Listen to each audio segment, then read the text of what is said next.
ಅಂಬುರುವದಳನೇತ್ರೆ ಶ್ರೀ ದುರ್ಗಾಂಬಿಕೆಯ ಬಲಗೊಳ್ಳು ಭಕ್ತಿಯೊಳ್ ಅಂಬಿಕಾ ಸುತ ವಿಘ್ನರಾಜನ ಸಂಸ್ತುತಿಸಿ ಅಂಬುನಿಧಿ ಆತ್ಮಜಗ ಕೈ ಮುಗಿದಂಬು ಶಾಸನ ವಾಣಿಯನ ಪಾದಾಂಬುಜಗೆ ಪಡಮಡುತ್ತ ಉರುಳಿಬೆನಿ ಕಥಾಮೃತವನ್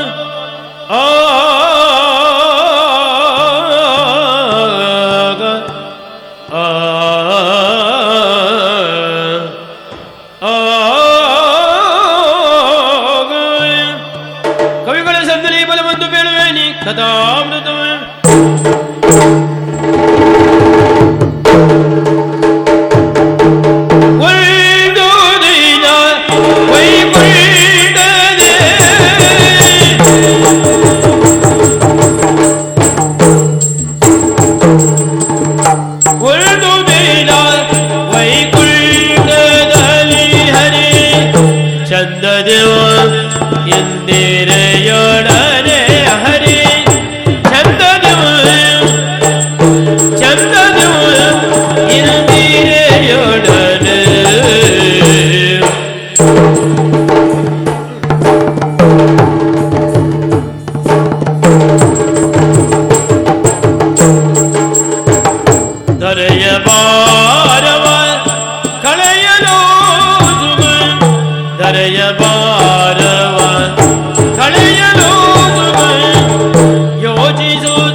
ತ್ರಿಮೂರ್ತಿಗಳಲ್ಲಿ ವೈಕುಂಠವಾಸಿಯಾದಂತಹ ನನಗೆ ಪಾಲನೆಯ ಕರ್ತವ್ಯ. ಎಲ್ಲೆಡೆ ವ್ಯಾಪಿಸಿದ ಕಾರಣಕ್ಕಾಗಿ ವಿಷ್ಣು ಎನ್ನುವುದಾಗಿ ಲೋಕವೇ ನನ್ನನ್ನು ಕೊಂಡಾಡಿತು. ನಿತ್ಯವೂ ಭಜಿಸುವಂತಹ ಭಕ್ತರ ಗಣ ಒಂದೆಡೆ, ಸದಾ ನನ್ನ ಪಾದ ಸೇವಾ ನಿರತಳಾಗಿರುವಂತಹ ಲಕ್ಷ್ಮಿ, ಸಾಯುಜ್ಯವನ್ನೇ ಬಯಸುವಂತಹ ಭಕ್ತಿಯ ಶರಣರು, ಸದಾ ನನ್ನ ಅಪ್ಪಣೆಗಾಗಿ ಕಾಯುತ್ತಿರುವಂತಹ ಗರುಡ, ಇದು ವೈಕುಂಠದ ವಿಶೇಷತೆ. ಹಾಗಾದ್ರೆ ಶೇಷಶಯನಾಗಿ ವೈಕುಂಠದಲ್ಲಿ ವಿಶ್ರಾಂತ ಸ್ಥಿತಿಯಲ್ಲಿರುವುದೇ ನನ್ನ ಕಾರ್ಯವು ಅಲ್ವೇ ಅಲ್ಲ. ಸ್ಥಿತಿಪಾಲಕತ್ವ, ಇರುವುದನ್ನ ಇರುವ ಹಾಗೆ ಇರುವುದಕ್ಕೆ ಬಿಟ್ರೆ ಅದೇ ಸ್ಥಿತಿಪಾಲಕತ್ವವು ಅದೂ ಅಲ್ಲ. ಇರುವುದನ್ನ ಇರುವ ಹಾಗೆ ಇರುವುದಕ್ಕೆ ಯಾರು ಬಿಡುವುದಿಲ್ಲವೋ ಅವರನ್ನು ಲೋಕದಲ್ಲೇ ಇರದ ಹಾಗೆ ಮಾಡುವುದು ಅದು ನನ್ನ ಕರ್ತವ್ಯ. ಇರುವ ಹಾಗೆ ಇರಬೇಕಾದದ್ದು ಯಾವುದು? ಲೋಕದಲ್ಲಿ ಶಾಂತಿ, ಸಜ್ಜನರ ಬದುಕಿನಲ್ಲಿ ನೆಮ್ಮದಿ. ಅದನ್ನ ಇರುವ ಹಾಗೆ ಇರದೇ ಇರುವ ಹಾಗೆ ಮಾಡುವವರು ಯಾರು? ದಾನವರು ಅಲ್ಲ, ದುರ್ಜನರು. ಕೇವಲ ರಕ್ಕಸ ಕುಲದಲ್ಲಿ ಜನಿಸಿದವರು ಮಾತ್ರ ದಾನವರಲ್ಲ. ಯಾರು ರಾಕ್ಷಸಿ ಪ್ರವೃತ್ತಿಯನ್ನು ಹೊಂದಿರುತ್ತಾರೋ ಅವರೆಲ್ಲರೂ ದಾನವರೇ ಅನಿಸಿಕೊಳ್ಳುತ್ತಾರೆ. ಅಂತಹ ದಾನವರು ಮಾಡುವುದೇನು? ಸಜ್ಜನರ ಬದುಕಿಗೆ ತೊಂದರೆಯನ್ನು ಉಂಟು ಮಾಡುತ್ತಾರೆ. ಅಂತಹ ಸಂದರ್ಭದಲ್ಲಿ ಅವರನ್ನ ಮರ್ದಿಸಿ ಲೋಕದಲ್ಲಿ ಶಾಂತಿಯನ್ನು ನೆಲೆಗೊಳಿಸುವಂತಹ ಕಾರ್ಯ ಅದು ನನ್ನದು. ಕೇವಲ ದುರ್ಜನರ ದಾಳಿ ಎನ್ನುವುದು ಭೂಲೋಕಕ್ಕೆ ಮಾತ್ರ ಸೀಮಿತವಾದದ್ದು ಅಲ್ಲ. ನಾಗಲೋಕದ ಸುರ ಗದ್ದುಗೆಯನ್ನು ದೃಷ್ಟಿಯಲ್ಲಿರಿಸಿಕೊಂಡು ಅಲ್ಲಿಗೂ ದಾಳಿ ಮಾಡುತ್ತಾರೆ. ಅಂತಹ ಸಂದರ್ಭದಲ್ಲಿ ಅವರು ಪಡೆದು ಬಂದಂತಹ ವರಬಲವನ್ನ ಬಳಸಿಕೊಂಡು ದೇವತೆಗಳನ್ನ ಸೋಲಿಸ್ತಾರೆ. ಅಲ್ಲಿಂದ ಓಡಿ ಬರುವಂತಹ ದೇವತೆಗಳು ನಮ್ಮಲ್ಲಿ ಬಂದು ಗೋಳಿಡುತ್ತಾರೆ.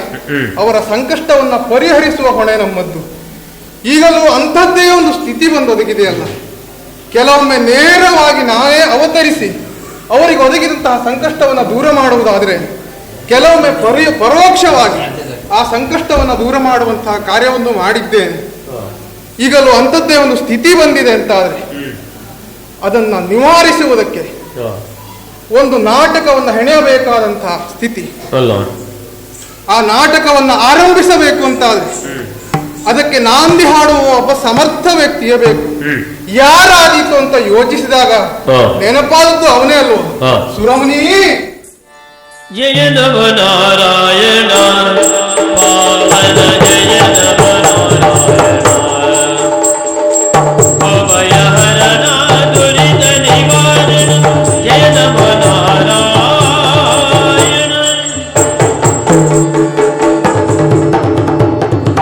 ನಾರಾಯಣ ನಾರಾಯಣ ಹರೇ ಮುಕುಂದ ಜನಾರ್ದನ ನಮೋ ನಮಃ. ಶುಭವಾಗಲಿ ದೇವ, ಆಕಸ್ಮಿಕವಾಗಿ ಹಾ. ಆಮದ್ ಕರೆ ನಿನ್ನದು. ನಿನ್ನ ಆಜ್ಞೆ ನನ್ನ ಪಾಲಿಗೆ ಸದಾ ಇದ್ದದ್ದು. ಹೌದು. 3 ಗಳಿಗೆಯಲ್ಲಿ 3 ಲೋಕವನ್ನು ಸಂಚಾರ ಮಾಡಿ 3 ಲೋಕದಲ್ಲಿ ಆಗು ಹೋಗುಗಳನ್ನು 3 ಮೂರ್ತಿಗಳಿಗೆ ಹಾ. ಸಕಾಲಕ್ಕೆ ಸರಿಯಾಗಿ ತಿಳಿಸುವುದು ನನ್ನ ಕರ್ತವ್ಯ. ಆ ಕರ್ತವ್ಯವನ್ನ ಸರಿಯಾಗಿ ನಿಭಾಯಿಸುತ್ತಿದ್ದವ ನೀನು. ಎಂದಿನಂತೆ ನನ್ನ ಕಾರ್ಯವನ್ನ ಪೂರೈಸಿದ ಮೇಲೆ ಮತ್ತೆ ನಿನ್ನ ಕರೆ ಆಯ್ತಲ್ಲ. ಹೌದು. ಆ ಶ್ರೀಮುಖದಿಂದ ಕರೆಯಾದ ಕಾರಣವನ್ನು ತಿಳಿಸಿದರೆ ಸುರಮುನಿ, ಶ್ರೀಲೋಲನುಳ್ಳು ದಿನದಿ ದೇವರ್ಷಿಯಾಗ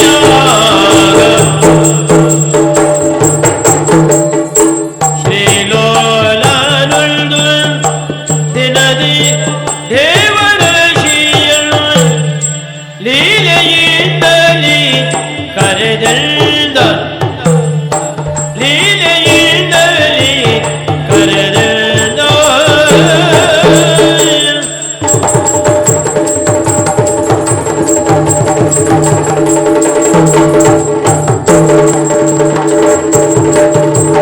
ಘೋಳ ಸಹಸ್ರ ಕವಚನು ಬಾಧೆಯನ್ನು ಘೋಳ ಸಹಸ್ರ ಕವಚನು ಬಾಧೆಯನ್ನು ನಿರ್ಮೂಲವಾಗಿಸಬೇಕು ಜವದಿ ನೀನು ನಿರ್ಮೂಲವಾಗಿಸಬೇಕು ಜವದಿ.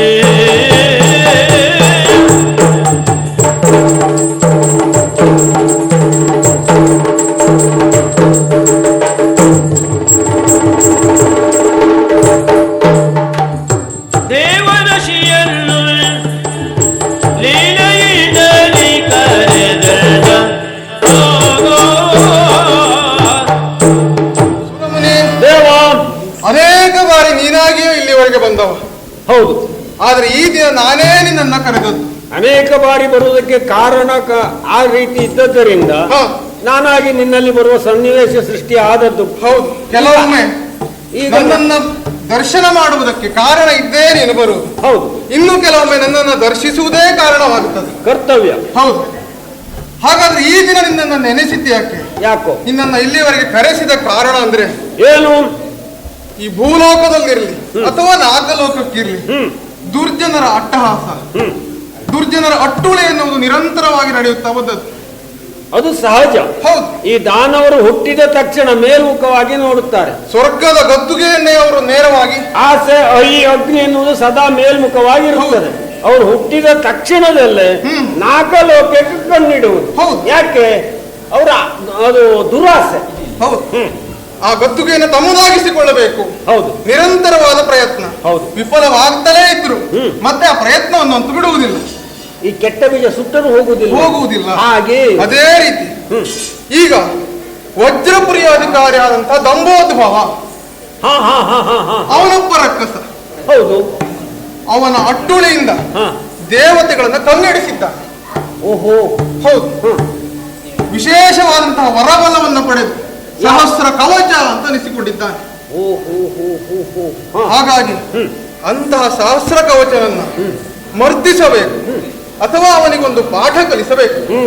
ಆ ಕಾರ್ಯವನ್ನ ಈಗ ಮಾಡಬೇಕು ಎನ್ನುವುದು ನನ್ನ ಸಂಕಲ್ಪ. ಬೇರೆ ತಲೆ ಬಿಸಿ ಆದದ್ದು ನನಗೆ. ಏನು? ಈ ಪ್ರಪಂಚ ಎನ್ನುವುದು ಒಂದು ನಾಟಕದ ರಂಗಸ್ಥಳ. ಹೌದು. ನಾಟಕದ ರಂಗಸ್ಥಳ ಒಂದಿದ್ರೆ ಆಗುದಿಲ್ಲ, ಸರಿಯಾದಂತ ಸೂತ್ರಧಾರ ಬೇಕು. ಸೂತ್ರಧಾರ ಬೇಕು. ಈ ನಾಟಕದ ರಂಗಕ್ಕೆ ಸೂತ್ರಧಾರ ನೀನು, ಪಾತ್ರಧಾರಿ ನಾನು. ಈ ಸೂತ್ರಧಾರಿಕೆ ಗಟ್ಟಿ ಇರುವಾಗ ನಮ್ಮಂತ ಬಡ ಪಾತ್ರಧಾರಿಗಳ ಅವಶ್ಯಕತೆ ಈ ಸಂದರ್ಭದಲ್ಲಿ ಯಾಕೆ ಬಂತು ಗೊತ್ತಾಗ್ಲಿಲ್ಲ. ಕೆಲವೊಮ್ಮೆ ಸೂತ್ರಧಾರನಿಗೆ ಸಮರ್ಥವಾದ ಪಾತ್ರಧಾರಿಗಳು ಸಿಗದೇ ಇದ್ರೆ ನಾಟಕ ಹಾಳಾಗ್ತದೆ. ಅದು ಸೂತ್ರಧಾರಿಯ ಯೋಗ್ಯತೆ ಮೇಲೆ ಎಂತ ಕಲಾವಿದರು ಸಿಕ್ಕಿದ್ರು ನಾಟಕವನ್ನು ಸಮರ್ಥವಾಗಿ ಮಾಡಬಲ್ಲ ಯೋಗ್ಯತೆ ನಿನಗುಂಟು. ಸೂತ್ರಧಾರಿಗೆ ಸರಿಯಾದ ಪಾತ್ರಧಾರಿಗಳು ಸಿಗಬೇಕು. ಹಾ. ಈಗ ನಾಟಕ ಸರಿಯಾಗಬೇಕು ಅಂತಾದ್ರೆ ಹಾ. ಸರಿಯಾದ ಪಾತ್ರಧಾರಿಯನ್ನು ನಾನು ಆಯ್ಕೆ ಮಾಡಿದ್ದೇನೆ. ಇದಕ್ಕೊಂದು ನಿನಗೊಂದು ಹದನಾವ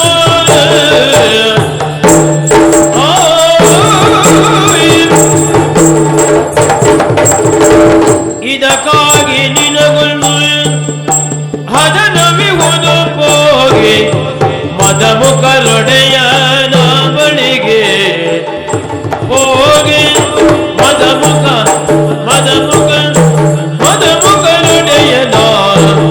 ಬಳಿಗೆ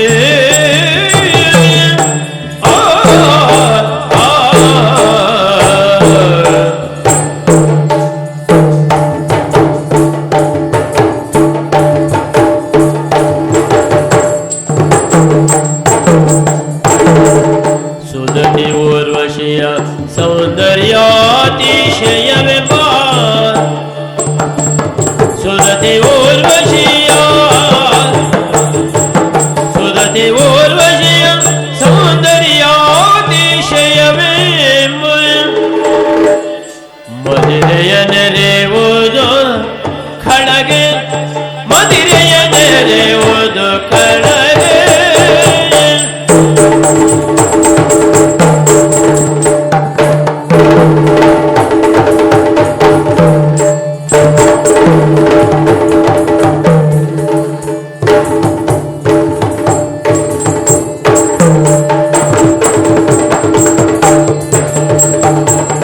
ಸುಧತಿ ಊರ್ವಶಿಯ ಸೌಂದರ್ಯಾತಿಶಯವೆಂಬ ಮದಿರೆಯ ನೆರೆಯುವುದು ಖಳಗೆ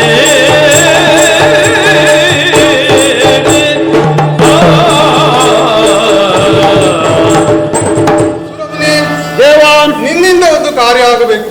ನನ್ನಿಂದ ಈ ಕಾರ್ಯಕ್ಕೆ ನೀನೇ ಸಮರ್ಥ ಎನ್ನುವ ಕಾರಣಕ್ಕಾಗಿ ನನ್ನ ಇಲ್ಲಿವರೆಗೆ ಕರೆದದ್ದು. ಆ ರಕ್ಕಸನನ್ನು ಒದಿಸುವುದಕ್ಕೆ ನನ್ನಿಂದ. ಹೌದು, ನಾಂದಿ ಹಾಡಬೇಕಾದ ಕಾರ್ಯ ನಿನ್ನದು. ಓ, ಪ್ರಾರಂಭ. ಯಾವ ನೆಲೆಯಲ್ಲಿ? ನೀನು ವಜ್ರಪುರಿಯ ಆ ದಂಬೋದ್ಭವ ಇರುವಲ್ಲಿಗೆ ಹೋಗಬೇಕು. ಹೋಗಿ ಸುಧತಿಯಾದಂತ ಊರ್ವಶಿಯ ಮೇಲೆ ಅವನಿಗೆ ಮೋಹ ಉಂಟಾಗಬೇಕು. ಆ ರೀತಿಯಲ್ಲಿ ನೀನು ಅವನ ತಲೆಯಲ್ಲಿ ವಿಚಾರಗಳನ್ನ ತುಂಬಬೇಕು. ಎಷ್ಟಂದ್ರೂ ರಕ್ಕಸ, ಹೌದು, ಭಕ್ತಿ ಉಂಟು, ವರ ಪಡೆಯುವಂತ ಬುದ್ಧಿ ಉಂಟು, ಆದ್ರೆ ತಲೆದಪ್ಪ. ಇಂತಹ ವಿಚಾರದಲ್ಲಿ ಮರುಳಾಗಿ ಹೋಗ್ತಾರೆ. ಅವನನ್ನ ಹೇಗೆ ಮರುಳು ಮಾಡಬೇಕು ಆ ವಿಚಾರವನ್ನು ನಿನಗೆ ಹೇಳಿಕೊಡಬೇಕಾದ ಅಗತ್ಯ ಇಲ್ಲ. ಹಾಗಾಗಿ ಆ ಸುಧತಿ ಊರ್ವಶಿ ಎಂಬಂತಹ ಮದಿರೆಯನ್ನ ಅವನಿಗೆ ಉಣಿಸಿ ಮತ್ತಿನಲ್ಲಿ ಆದ ತೇಲಾಡಬೇಕು. ಯಾವ ಮತ್ತು? ಊರ್ವಶಿಯ ಕುರಿತಾದಂತಹ ಪ್ರೇಮ, ಮೋಹ, ಕಾಮದ ಮತ್ತು. ಹೌದು, ಆ ಮತ್ತಿನಲ್ಲಿ ಅವನು ತೇಲಾಡುವ ಹಾಗೆ ಮಾಡಿದ್ರೆ ಮುಂದಿನ ಕಾರ್ಯವನ್ನು ನಾನು ನೋಡಿಕೊಳ್ತೇನೆ. ಇದು ನಿನ್ನ ಆಜ್ಞೆ. ಹೌದು. ಓ ದೇವ್ರೆ, ಯಾವತ್ತೂ ನಿಮ್ಮ ಮಾತಿಗೆ ಅಲ್ಲಗಳೆದವನಲ್ಲ. ಖಂಡಿತ ಇಲ್ಲ. ಪ್ರಪಂಚಕ್ಕೆ ಒಳ್ಳೆದಾಗುವಂತ ಕಾರ್ಯ ಮಾಡಬೇಕು ಅಂತ ನೀನು ಸೂಚಿಸಿ ಅಂತಾದ್ರೆ ಖಂಡಿತ ಶಿರಸಾ ವಹಿಸಿ ಮಾಡುತ್ತೆ. ಶುಭವಾಗಲಿ.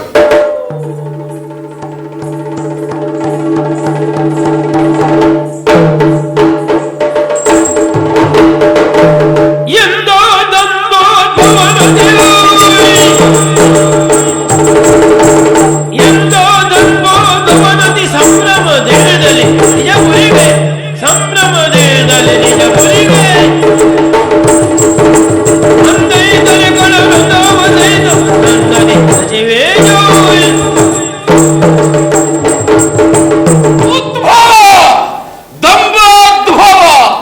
ನಿಜವಾಗಿಯೂ ಹೌದು ಸ್ವಾಮಿ. ಯಾವುದರಿಂದ ಉದ್ಭವ? ಪ್ರಯತ್ನದಿಂದ ಉದ್ಭವ, ಸಿದ್ಧಿಯಿಂದ ಉದ್ಭವ, ಸಾಮರ್ಥ್ಯದಿಂದ ಉದ್ಭವ. ಇದಾವುದೂ ಇಲ್ಲ ಅಂತ ಪ್ರಪಂಚದಲ್ಲಿ ಇಂದು ನಾನಾಗಿ ಕಾಣಿಸಿಕೊಳ್ಳುವುದಕ್ಕೆ ಅಸಾಧ್ಯವಾಗುತ್ತಾ ಇತ್ತು. ಇದೆಲ್ಲವನ್ನ ಮಾಡಿದ್ದರಿಂದಲೇ ಇಂದು ದಂಬೋದ್ಭವ ಎನ್ನುವವ ಈ ಮಟ್ಟಕ್ಕೆ ಬೆಳೆದು ನಿಲ್ಲುವುದಕ್ಕೆ ಸಾಧ್ಯ. ಒಂದು ಕಾಲಕ್ಕೆ ಹಾದಿಯಲ್ಲಿ ಅನಾಥವಾಗಿ ಬಿದ್ದ ನನ್ನನ್ನು ಸುರತ ನಾಮಕ ಮುನಿ ತಂದು ಸಾಕಿ ದೊಡ್ಡವನಾದ ಮೇಲೆ ಅವನಾಡಿದಂತಹ ಮಾತು ಹೀಗೆ ಇದ್ದರೆ ಸಾಲುವುದಿಲ್ಲ. ಕರ್ಮಸಾಕ್ಷಿಯ ನಿಪ ದಿನಮಣಿಯ ಕುರಿತಾಗಿ ತಪಸ್ಸನ್ನು ಆಚರಿಸು ಎನ್ನುವುದಾಗಿ ಆ ಕ್ಷಣಕ್ಕೆ ಸೇರಿದ ನಾನು ದಿನಮಣಿಯ ಕುರಿತಾಗಿ ತಪಸ್ಸನ್ನು ಆಚರಿಸಿದೆ. ಅವ ಪ್ರತ್ಯಕ್ಷನಾದ ಕಾಲಕ್ಕೆ ಏನು ಬೇಕು ವರ ಎನ್ನುವುದಾಗಿ ಕೇಳಿದ. ಸರ್ವ ಸಿದ್ಧಿಯಾಗಬೇಕು, ಆ ರೀತಿಯಾಗಿ ಒಂದು ವರವನ್ನು ಅನುಗ್ರಹಿಸು ಎನ್ನುವುದಾಗಿ ಅವನಲ್ಲಿಯೇ ಆಡಿದೆ.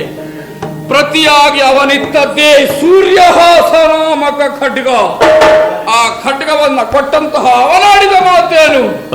ದೈತ್ಯಪತಿಯಾಗಿ ದೈತ್ಯ ವಿಭುವಾಗಿ ಪ್ರಪಂಚದಲ್ಲಿ ಮೆರಿ ಎನ್ನುವುದಾಗಿ ನೋಡಿ ಸಾಹಸ ಮಾಡಿದೆ.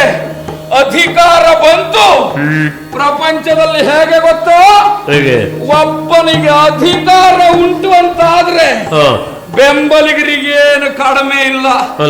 ಅವನೊಬ್ಬ ಇವನೊಬ್ಬ, ಮಾವನು ಓಲೈಸ್ತಾನೆ, ಅಳಿಯನು ಓಲೈಸ್ತಾನೆ. ಅದೇ ಅಧಿಕಾರ ಇಲ್ಲದೆ ಹೋದ್ರೆ ಯಾರು ಬರುವುದಿಲ್ಲ. ಕುಂಬೋದರ ನಾಮಕರೆಂಬವನಂತೆ ವಜ್ರಪುರಿಯಿಂದ ಬಂದ ದಿಕ್ಕಾಪಾಲಾಗಿರುವಂತಹ ರಕ್ಕಸ ಸೈನ್ಯಕ್ಕೆ ನೀವೇ ಅಧಿಪತಿಗಳಾಗಬೇಕು ಎನ್ನುವುದಾಗಿ ಕೇಳಿದ. ನನಗೂ ಆಸೆ ಹುಟ್ಟಿತು. ಎಷ್ಟು ದಿನ ಒಬ್ಬಂಟಿಯಾಗಿರುವುದು? ಹೋಗಿ ಸೇರಿದೆ ವಜ್ರಪುರಿಯನ್ನ. ಅಲ್ಲಿಯ ರಕ್ಕಸರೆಲ್ಲ ಆಡಿದ್ದೇನು. ಸಲಗಗಳಿಲ್ಲದ ಆನೆಯ ಹಿಂಡಿಗೆ ಸಲಗನಾಗಿ ಬಂದೆ ನೀನು ಎನ್ನುವುದಾಗಿ ಆಡಿದರು. ಅಷ್ಟೇ ಸಾಕಾಗ್ಲಿಕ್ಕಿಲ್ಲ ಎನ್ನುವುದಾಗಿ ಶಿವನ ಕುರಿತಾಗಿ ತಪಸ್ಸನ್ನು ಆಚರಿಸಿದೆ. ಶಿವ ಒಲಿದ. ಪ್ರತಿಯಾಗಿ ವರವನ್ನ ಕೇಳಿದೆ, ಅಮರತ್ವ ಕೊಡು ಎನ್ನುವುದಾಗಿ. ಯಾರೇ ಆಗಲಿ ತಪಸ್ಸನ್ನಾಚರಿಸಿ ತ್ರಿಮೂರ್ತಿಗಳಲ್ಲಿ ಯಾರಾದರೂ ಪ್ರತ್ಯಕ್ಷರಾದರೆ ಕೊಟ್ಟಾರ ಅಮರತ್ವವನ್ನ. ಈಶನಾದರೂ ನಾಶವಿಲ್ಲದ ವರವನ್ನ ಕೊಡುವುದಕ್ಕೆ ಅಸಾಧ್ಯ ಎನ್ನುವುದಾಗಿ ಆಡಿದ. ತಡ ಮಾಡಲಿಲ್ಲ, ಉಪಾಯ ಮಾಡಿದೆ. ಸಹಸ್ರ ಕವಚವನ್ನ ಕೊಡು ಎನ್ನುವುದಾಗಿ ಬೇಡಿದೆ. ಅನುಗ್ರಹಿಸಿದ. ಹೇಗೆ ವರ ಎಲ್ಲರೂ ತಿಳಿದಿರಬಹುದು. ಇವನಿಗೆ ಸಾವುಂಟು ಎನ್ನುವುದಾಗಿ ಮತ್ತೆ ಇಲ್ಲವೇ ಇಲ್ಲ. ವರದ ಬಲ ಹೇಗುಂಟು ಗೊತ್ತ ಸ್ವಾಮಿ? ಏನು? 1000 ವರ್ಷ ಒಬ್ಬ ತಪಸ್ಸನ್ನ ಮಾಡಿ 1000 ವರ್ಷ ನನ್ನಲ್ಲಿ ಯುದ್ಧವನ್ನ ಮಾಡಬೇಕು. ಒಮ್ಮೆ ಆ ಯುದ್ಧದಲ್ಲಿ ನನ್ನ ಒಂದು ಕವಚವನ್ನ ಭೇದಿಸಿದ ಅಂತಾದ್ರೆ ಅವ ಅಲ್ಲೇ ಸಾಯ್ತಾನೆ. ಮತ್ತೆ ಯುದ್ಧ ಮಾಡಬೇಕು ಅಂತಾದ್ರೆ 1000 ವರ್ಷಗಳ ತಪಸ್ಸನ್ನ ಆಚರಿಸಬೇಕು. ಸಾಧ್ಯ ಉಂಟ ಯಾರಲ್ಲಿ ಆದರೂ? ಇಂದು ಈ ದಂಭೋದ್ಭವನಿಗೆ ಪ್ರತಿಯಾರು ವರ ಪಡೆದ ತತ್ಕ್ಷಣದಲ್ಲಿ ದೇವಲೋಕಕ್ಕೆ ದಾಳಿ ಇಟ್ಟಿದ್ದೇನೆ. ಸುರೇಂದ್ರನನ್ನ ಘಾತುಗೆಡಿಸಿದ್ದೇನೆ. ಇಂದು ಈ ವಜ್ರಪುರಿಯ ಅಧಿಕಾರದಲ್ಲಿ ಮೆರೆಯುತ್ತಾ ಇದ್ದೇನೆ. ವಿಶೇಷವಾದ ಓಲಗವನ್ನು ಕೊಟ್ಟಿದ್ದೇನೆ. ವಿಶೇಷ ಇದ್ರೆ ಬರ್ರಿ. ಶ್ರೀ ಶಂಕರ ಪರಮೇಶ ದಿಗಂಬರ ಕ್ಲೇಶ ನಾಶನ ಮಿತ ಸುರೇಶ ವಲ್ಯ ಹರನೇ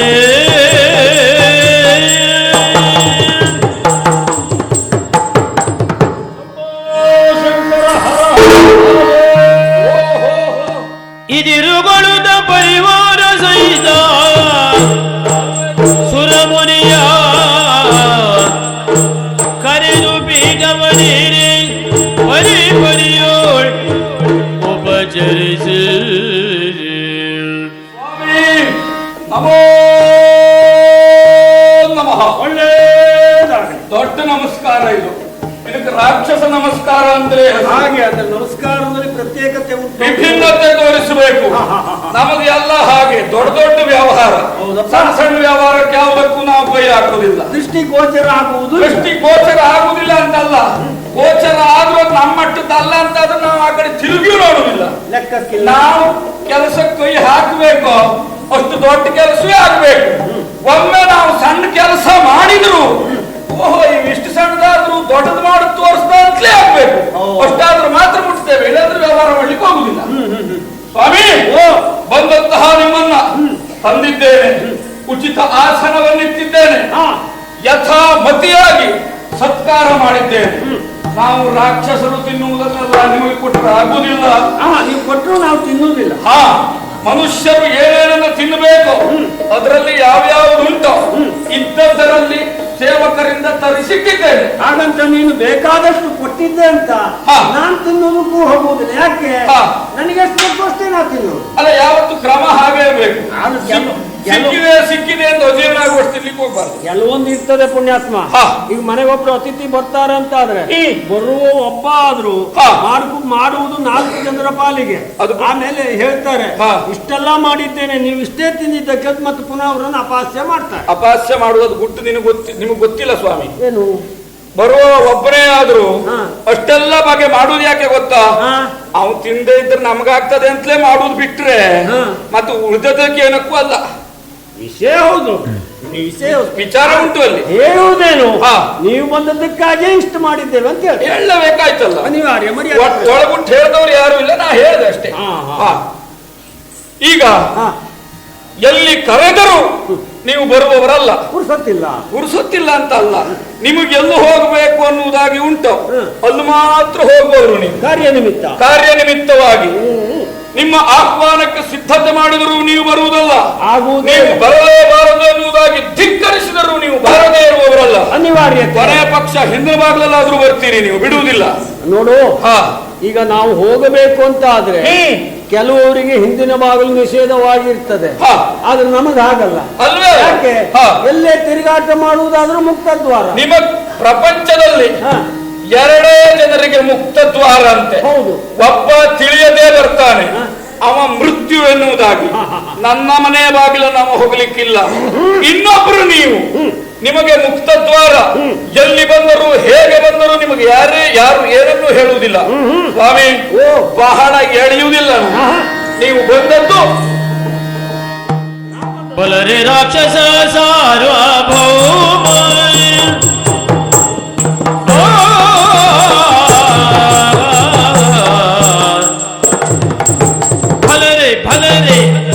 ಭಲರೆ ರಾಕ್ಷಸ ಸಾರ್ವಭೌಮ ದೈತ್ಯ ಜಲನೆ ಗೋರನೆ ನೀನು ಸೌಭಾಗ್ಯ ಸೋಮ.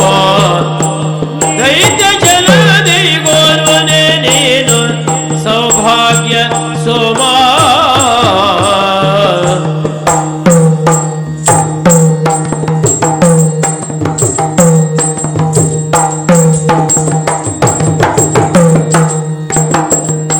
ವಲಛಲ ವೈಭವಗಳಲ್ಲಿ ವಲಛಲ ವೈಭವಗಳಲ್ಲಿ ನಿನ್ನ ಗೆಲುವವರುಂಟೆ ತ್ರೈಲೋಕಗಳಲ್ಲಿ. ಬಲರೆ ರಾಕ್ಷಸ ಸಾರ್ವಭೌಮ ದೈತ್ಯ ಜಲನೆ ಗೋರನೆ ನೀನು ಸೌಭಾಗ್ಯ ಸೋಮ. ಬಲರೆ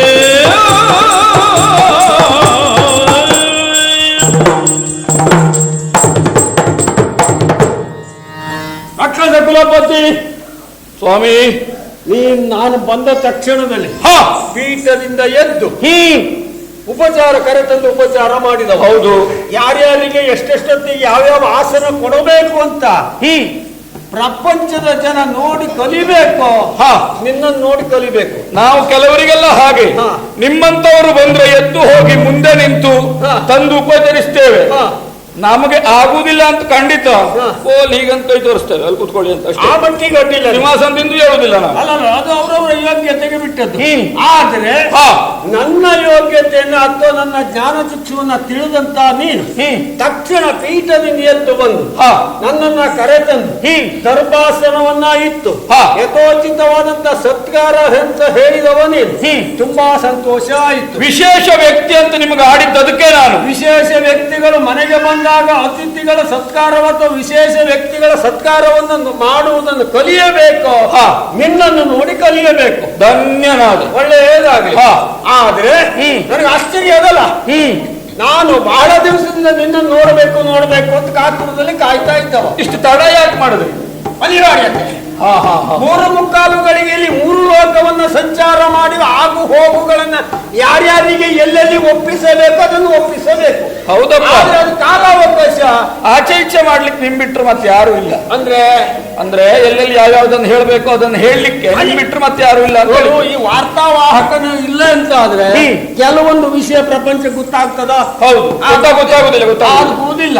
ಈಗ ಅನೇಕ ಜನಪ್ರತಿನಿಧಿಗಳು ಇರ್ತಾರೆ. ಹೌದಾ? ಜನಮಾಧ್ಯಮ ಇಲ್ಲದೆ ಇದ್ರೆ ಜನಪ್ರತಿನಿಧಿಗಳ ಜನರ ಆಗುಹುಗಳು ಹೇಗೆ ಗೊತ್ತಾಗ್ತದೆ? ಅದು ಒಂದು ಹೌದು ಸ್ವಾಮಿ. ಆದ್ರೆ ಕೇವಲ ಅದನ್ನೇ ನೆಚ್ಚಿಕೊಂಡಿರ್ಲಿಕ್ಕೆ ಆಗುದಿಲ್ಲ. ಆಹಾ. ಯಾಕಂದ್ರೆ ಈಗ ಎಲ್ಲಾ ವಾರ್ತೆಯಲ್ಲೂ ಕೇಳುವಂತದ್ದು ಬರುವುದಿಲ್ಲ. ಅದು ಕೇಳುವ ಕಿವಿ ಮುಚ್ಕೊಳ್ಳುವುದು ಹೆಚ್ಚಿಗೆ ಬರ್ತದೆ. ಅದು ಕೇಳುವಂತದ್ದು ಇರುವುದಿಲ್ಲ ಅಂತ ನಾವು ಬಿಟ್ರೆ ಕೆಲವಂತ ಕೇಳುವಂತ ವಿಷಯ ತಪ್ಪಿ ಹೋಗ್ತದೆ, ಅಲ್ಲಿ ನಾವು ಹೆಜ್ಜಾಗ್ತೇವೆ. ನಾನು ಅದಕ್ಕೆ ಹೇಳಿದ್ದು ಕೆಲವು ವಾರ್ತೆಗಳಲ್ಲಿ ಅಂತ. ನಿಮ್ ವಾರ್ತೆ ಹಾಗಲ್ಲ, ಎಲ್ಲ ಆಮೇಲೆ ಏನಾಗ್ತದೆ ಗೊತ್ತಾಗುವುದಿಲ್ಲ, ಗೊತ್ತಾಗುವಾಗ ಹೊತ್ತಾಗಿ ಹೋಗ್ತದೆ, ಕಾಲ ವ್ಯರ್ಥವಾಗಿ ಹೋಗ್ತದೆ. ಹಾಗಾಗಬಾರದು. ಹಾಗಾಗಿ ನಿನ್ನನ್ನು ನೋಡಬೇಕು ಅಂತ ಅನೇಕ ಕಾಲದಿಂದ ನಾನು ನಿರ್ಣಯ ಮಾಡಿದ. ಇವತ್ತು ಪುರುಸತ್ತಾಯ್ತು, ಓಡೋಡಿ ಬಂದೆ. ನಿನ್ನ ಈ ಆಡಳಿತ ವೈಖರಿಯನ್ನು ನೋಡಿದ್ರೆ ಏನಪ್ಪ ಇದು, ಈ ಪುರದ ಶೃಂಗಾರ, ವಜ್ರಾಪುರಿ ಇದು ಹೇಗೆ ಅನ್ಯ ಬ್ಯಾರೆ ವಸ್ತುನೇ ಇಲ್ಲ, ಎಲ್ಲರೂ ವಜ್ರವೇ ಉಂಟು ಎಂಬುದಾಗಿ ಪ್ರಶ್ನಾರ್ಥಕ ಬೇಡ, ಉಂಟೆ ಅಲ್ಲ. ಕೆಲವೊಂದು ಏನಿರ್ತದೆ ಗಟ್ಟಿ ಹೇಳಿ ನೀವು. ಅಲ್ಲ, ಕೆಲವೊಂದು ಏನಿರ್ತದೆ ತುಳಿಕೆಗೆ ಬಂಗಾರ ಅಂತ ಹಾಕಿಕೊಳ್ತಾರೆ, ತೊಳಿಲಿಕ್ಕೆ ಹೋದ್ರೆ ಕಬ್ಬಣ ಆಗಿರ್ತದೆ, ಹಿತ್ತಾಳಿ ಆಗಿರ್ತದೆ. ನಮ್ಮ ಆಯುಷ್ಯದಲ್ಲಿ ನಾವು ಬಂಗಾರ ಹಾಕದೇ ಬೇಕಾದ್ರೂ ಇರ್ತೇವೆ, ತೋರಿಕೆ ಬಂಗಾರ ಹಾಕೊಂಡು ತಿರುಗಾಡು ಜನ ನಾವು. ಆ ಮಟ್ಟಿಗೆ ನಿನ್ನ ಮೇಲೆ ನನಗೆ ಸಂಶಯವೇ ಇಲ್ಲ. ಅಪ್ಪಟ ಬಂಗಾರ ನೀನು ಇಲ್ಲ ಅಂತ ಆದ್ರೆ ಸಿಂಹಾಸನದ ಮೇಲೆ ಇರ್ತಿದ್ಯಾ? ಇರುವುದಿಲ್ಲವಾಗಿತ್ತು. ರಕ್ಕಸ ಕುಲೋದ್ಧಾರಕ ಅಂದ್ರೆ ಇಡೀ ರಕ್ಕಸ ಕುಲರನ್ನ ಉದ್ಧಾರ ಮಾಡುವುದಕ್ಕಾಗಿ ಸಮರ್ಥ ರಕ್ಕಸರು ನನ್ನ ಆಯ್ಕೆ ಮಾಡಿದ್ದಾರೆ. ಯಾಕೆ ಯಾಕೆ ಆ ಯೋಗ್ಯತೆ ಉಂಟು ಎಂಬುದಾಗಿ. ಸರಿ, ಹಾಗಾಗಿ ಪುರವನ್ನೆಲ್ಲ ನೋಡಿ ಸಂತೋಷವಾಯ್ತು, ಧನ್ಯನಾದೆ. ಕೆಲವರೆಲ್ಲ ಆಡಿಕೊಂಡಿದ್ರು ದಂಬೋದ್ಭವ ಸಣ್ಣದಾಯ್ತು ಅಂತ. ಆದ್ರೆ ಇವತ್ತು ನನಗೆ ವಿಶ್ವಾಸ ಬಂತು, ದಂಬೋದ್ಭವ ಸರಿಯಾಗಿ ಮಾಡಿದ್ದಾನೆ ಅಂತ. ಅಲ್ಲ, ಸಣ್ಣದಾಯ್ತು ಕಾಣೋರು ಕಣ್ಣಿಗೆ ಸಣ್ಣದಾದ್ರೂ ಕೈ ಹಾಕಿ ನೋಡಿದ್ದಾರ? ಇಲ್ಲ, ಅದು ನೋಡ್ಲಿಲ್ಲ. ಆ ಧೈರ್ಯ ಅವರಿಗಿಲ್ಲ. ಆದ್ರೆ ಸಂತೋಷ ಆಯ್ತು. ಅಲ್ಲ, ನನಗೆ ಅರ್ಥ ಆಯ್ತು, ನೀವು ಏನನ್ನೋ ಹೇಳ್ತಾ ಇದ್ದೀರಿ, ಸುತ್ತಾಗ್ತಾ ಇದ್ದೀರಿ ಅನ್ನೋದು ಗೊತ್ತಾಯ್ತು. ನನ್ನ ಸಮಸ್ಯೆ ಅದಲ್ಲ, ಗಂಟೆಲ್ಲ ಹಾಕ್ತೀರಿ ಅನ್ನೋದು ತಿಳಿತಾ ಇಲ್ಲ ನನಗೆ. ನನ್ನ ಸಮಸ್ಯೆ ಅದಲ್ಲ. ಇಷ್ಟೆಲ್ಲ ತಿರ್ಗಾಡಿ ನೋಡಿದೆ ನೀ ಬರೀ ಕೂಪ ಮಣ್ಣು ಕಾಯೋದಿಲ್ಲ. ಹರಿಯ ಕೊರತೆ ಒಳ್ಳೆಯುವುದು,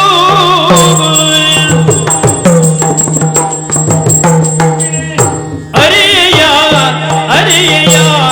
ಕೊರತೆ ಒಂದೇವುದ, ಇದ ಹೊರೆಯಲು ಬಂದೆ ಕೆಳ ಅಪವಾದಬಹುದ, ಹೊರೆಯಲು ಬಂದೆ ಕೆಳ ಅಪವಾದಬಹುದು.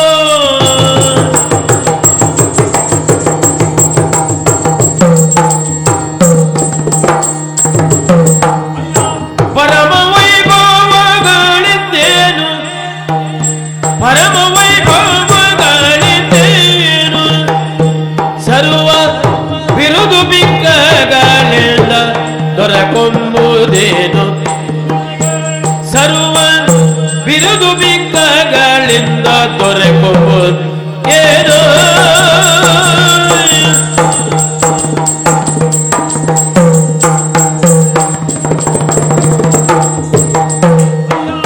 ಹರಿಯ ಕೊರತೆ ಒಂದೇ ಹೋದ ಏನು. ನನಗನಿಸುವುದು ಈಗ ಏನು, ಕೆಲವರು ಇರ್ತಾರೆ ಎಲ್ಲವನ್ನೂ ತಿಳಿದಿದ್ದೇವೆ ಅಂತ, ಆದ್ರೆ ಏನೂ ಗೊತ್ತಿಲ್ಲ ಎನ್ನುವುದು ಅವರಿಗೆ ಗೊತ್ತೇ ಆಗುವುದಿಲ್ಲ.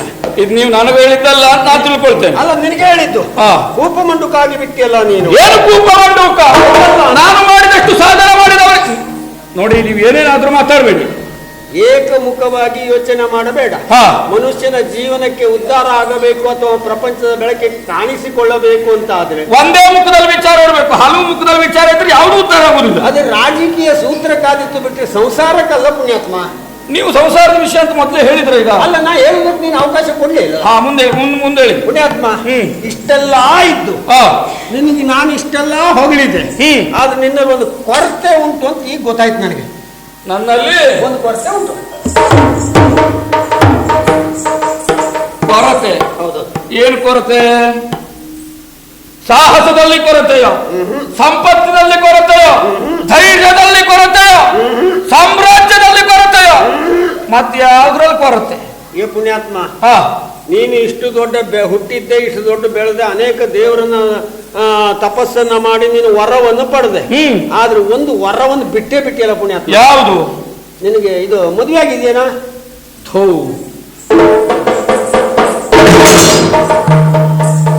ಏನ್ ಹೇಳಿದ್ರಿ? ಮದುವೆ ಆಗಿದೆಯಾ ಅಂತ ಕೇಳಿದೆ. ಅದೊಂದು ಆಗ್ಲಿಲ್ಲ ಅಂದ್ರೆ ಉಳಿದಿದ್ದೆಲ್ಲ ಮದುವೆ ಆಗ್ಲಿಲ್ಲ. ಮದುವೆ ಆಗ್ಲಿಲ್ಲ. ಮದುವೆಯ ವಿಷಯವಾಗಿ ಯಾವ ನೀವು ವಿಷಯಾಂತರ ಮಾಡಬೇಡಿ. ಅಲ್ಲ ವಿಷಯಾಂತರ ನಾ ಬಹಳ ಜಾಗ್ರತೆಯಲ್ಲಿ ಬಂದಿದ್ದೇನೆ ಇವತ್ತು. ಮದುವೆ ಒಂದು ಆಗ್ಲಿಲ್ಲ ಒತ್ತಿ ಹೇಳಿದ ಮೇಲೆ ಅನೇಕ ಏನು ತಪ್ಪು ಮಾತಾಡಬಾರ್ದು ಅಂತ ಬಹಳ ಜಾಗ್ರತೆಯಲ್ಲಿ ಬಂದಿದ್ದೇನೆ. ವಿಷಯಾಂತರ ಮಾಡಬೇಡಿ. ಯಾವತ್ತೂ ನೀನು ಮಾತು ಆಡುವುದನ್ನು ತಪ್ಪುವುದೇ ಇಲ್ಲ, ತಪ್ಪು ಮಾತು ಆಡುವುದೂ ಇಲ್ಲ. ಆದ್ರೆ ಯಾಕೆ ಕೇಳಿದೆ, ಮದುವೆ ಆಗದೆ ಇದ್ರೆ ನೀನ್ ಇಷ್ಟೆಲ್ಲ ಮಾಡಿ ಸಾಧನೆ ಮಾಡಿ ಗಂಟಿಟ್ಟು ನೀನ್ ಹೋಗುವಾಗ ಅಂತ ಕಟ್ಕೊಂಡು ಹೋಗ್ತೇನಾ? ನಾವು ಮಾಡಿದ್ದನ್ನು ಅನುಭವಿಸುವುದಕ್ಕೆ ನಮ್ಮ ಕೊಡಿ ಪ್ರಪಂಚಕ್ಕೆ ಬೇಕು. ಹೌದು ಅಂತ ಮದುವೆ ಆಗದೆ ಆಗ್ತದಾ? ಅದಾಗುವುದಿಲ್ಲ, ಆಗುವುದಿಲ್ಲ. ಯೋಚನೆ ಮಾಡಬೇಕಾದ ವಿಷಯ. ಎದಲೆಂದ ಯೋಚಿಸುವುದು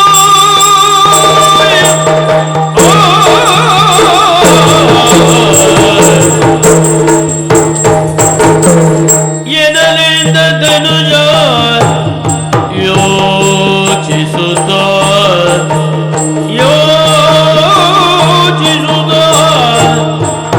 ದೇವ ಮುನಿ ನೀವೋಡಿದ ನುಡಿ ಅತ್ಯಂತ ಉಚಿತ. ದೇವ ಮುನಿ ನೀವೋಡಿದ ನುಡಿ ಅತ್ಯಂತ ಉಚಿತ, ಅತ್ಯಂತ ಉಚಿತ ಉಚಿತ.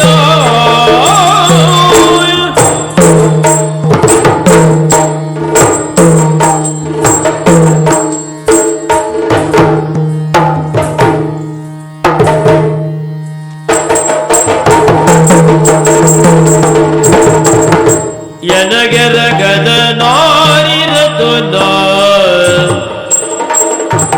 ಎನಗೆರಗದ ನಾರಿರತು ತ್ರೈಭುವನಗಳು ಆರಿಲ್ಲ ಎಂಬುದೇ ಹದನಾನ್. ತ್ರೈಭುವನಗಳು ಆರಿಲ್ಲ ಎಂಬುದೇ ಹದನೋ.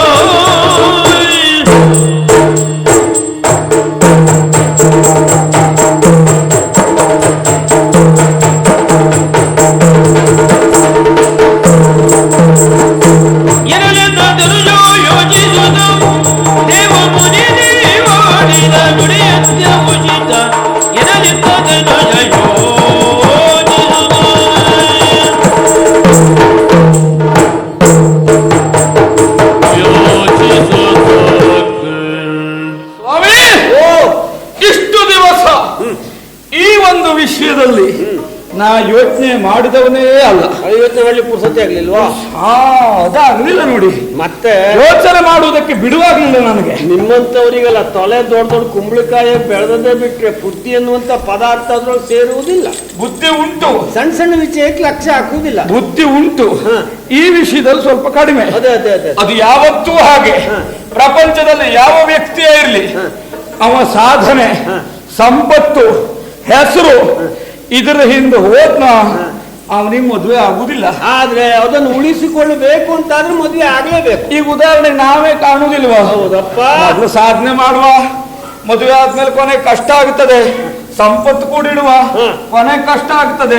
ಹೆಸರು ಬರಲಿ, ನಮ್ಮನ್ನು ಗುರುತಿಸ್ತಾರೆ, ಅವಾಗ ಒಳ್ಳೇದಾಗ್ತದೆ ಅಂತ ಹೀಗೆ ಮಾಡ್ತಿದ್ದೇವೆ. ಬಿಟ್ರೆ ಆ ಪುಣ್ಯಾತ್ಮರಿಗೆ ಅಷ್ಟೊತ್ತಿ ಇನ್ನು ಮದುವೆ ಆಗ್ಲಿಕ್ಕೆ ಆಗ್ಲಿಲ್ಲ ನಮ್ಮ ಹತ್ರ. ಅಷ್ಟೆಲ್ಲ ಸಾಧನೆ ಮಾಡಿ ಆಮೇಲೆ ಮದುವೆ ಆಗುವಂತ ಕಾಲ ಕಾಯೋದ್ರೊಳಗೆ ಇವನು ವಯಸ್ಸು ಕಳೆದೋಗಿದ್ದು ಅವನಿಗೆ ಗೊತ್ತೇ ಆಗುದಿಲ್ಲ.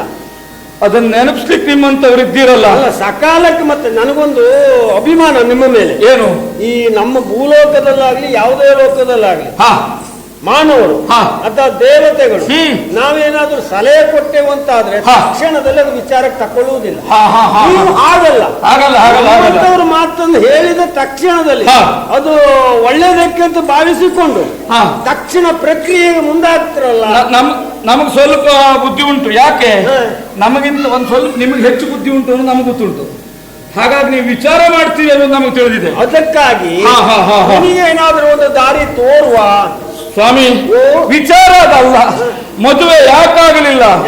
ಇಷ್ಟೆಲ್ಲ ಸಾಧನೆ ಮಾಡಿದ ನಾನು ಮದುವೆ ಆಗಬೇಕು ಅಂತಾದ್ರೆ ನನ್ನ ಸಮನಾದ ಸ್ತ್ರೀರತ್ನವೇ ಆಗಬೇಡವೋ?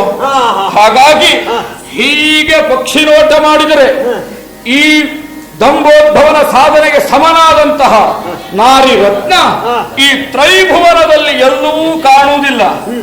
ಹಾಗಾಗಿ ಮದುವೆ ಆಗುದು ಯಾರನ್ನ ಅನ್ನೋದೇ ಸಮಸ್ಯೆ ನಮ್ಗೆ. ಎಲ್ಲೂ ಸಿಗ್ಲಿಲ್ಲ ಅಂತ ಕಾಣಲಿಲ್ಲ ಅಂತ ಯೋಚನೆ ಮಾಡಬೇಡ. ಮತ್ತೆ ಇದ್ದಾರ ಇಷ್ಟೇನು ಅಷ್ಟು ಮಾಡಿದ್ರೆ ಹೋಗ್ತೇನೆ.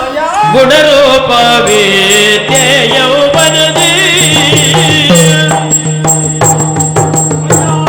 ಗುಣರೂಪವಿದ್ಯ ಯೌವನದಿ ನಾರಾಯಣ ಮುನಿ ಪುತ್ರಿ ಊರ್ವಶಿ ಸರ್ವವಿದದಿ ನಾರಾಯಣ ಮುನಿ ಪುತ್ರಿ ಊರ್ವಶಿ ಸರ್ವವಿದದಿ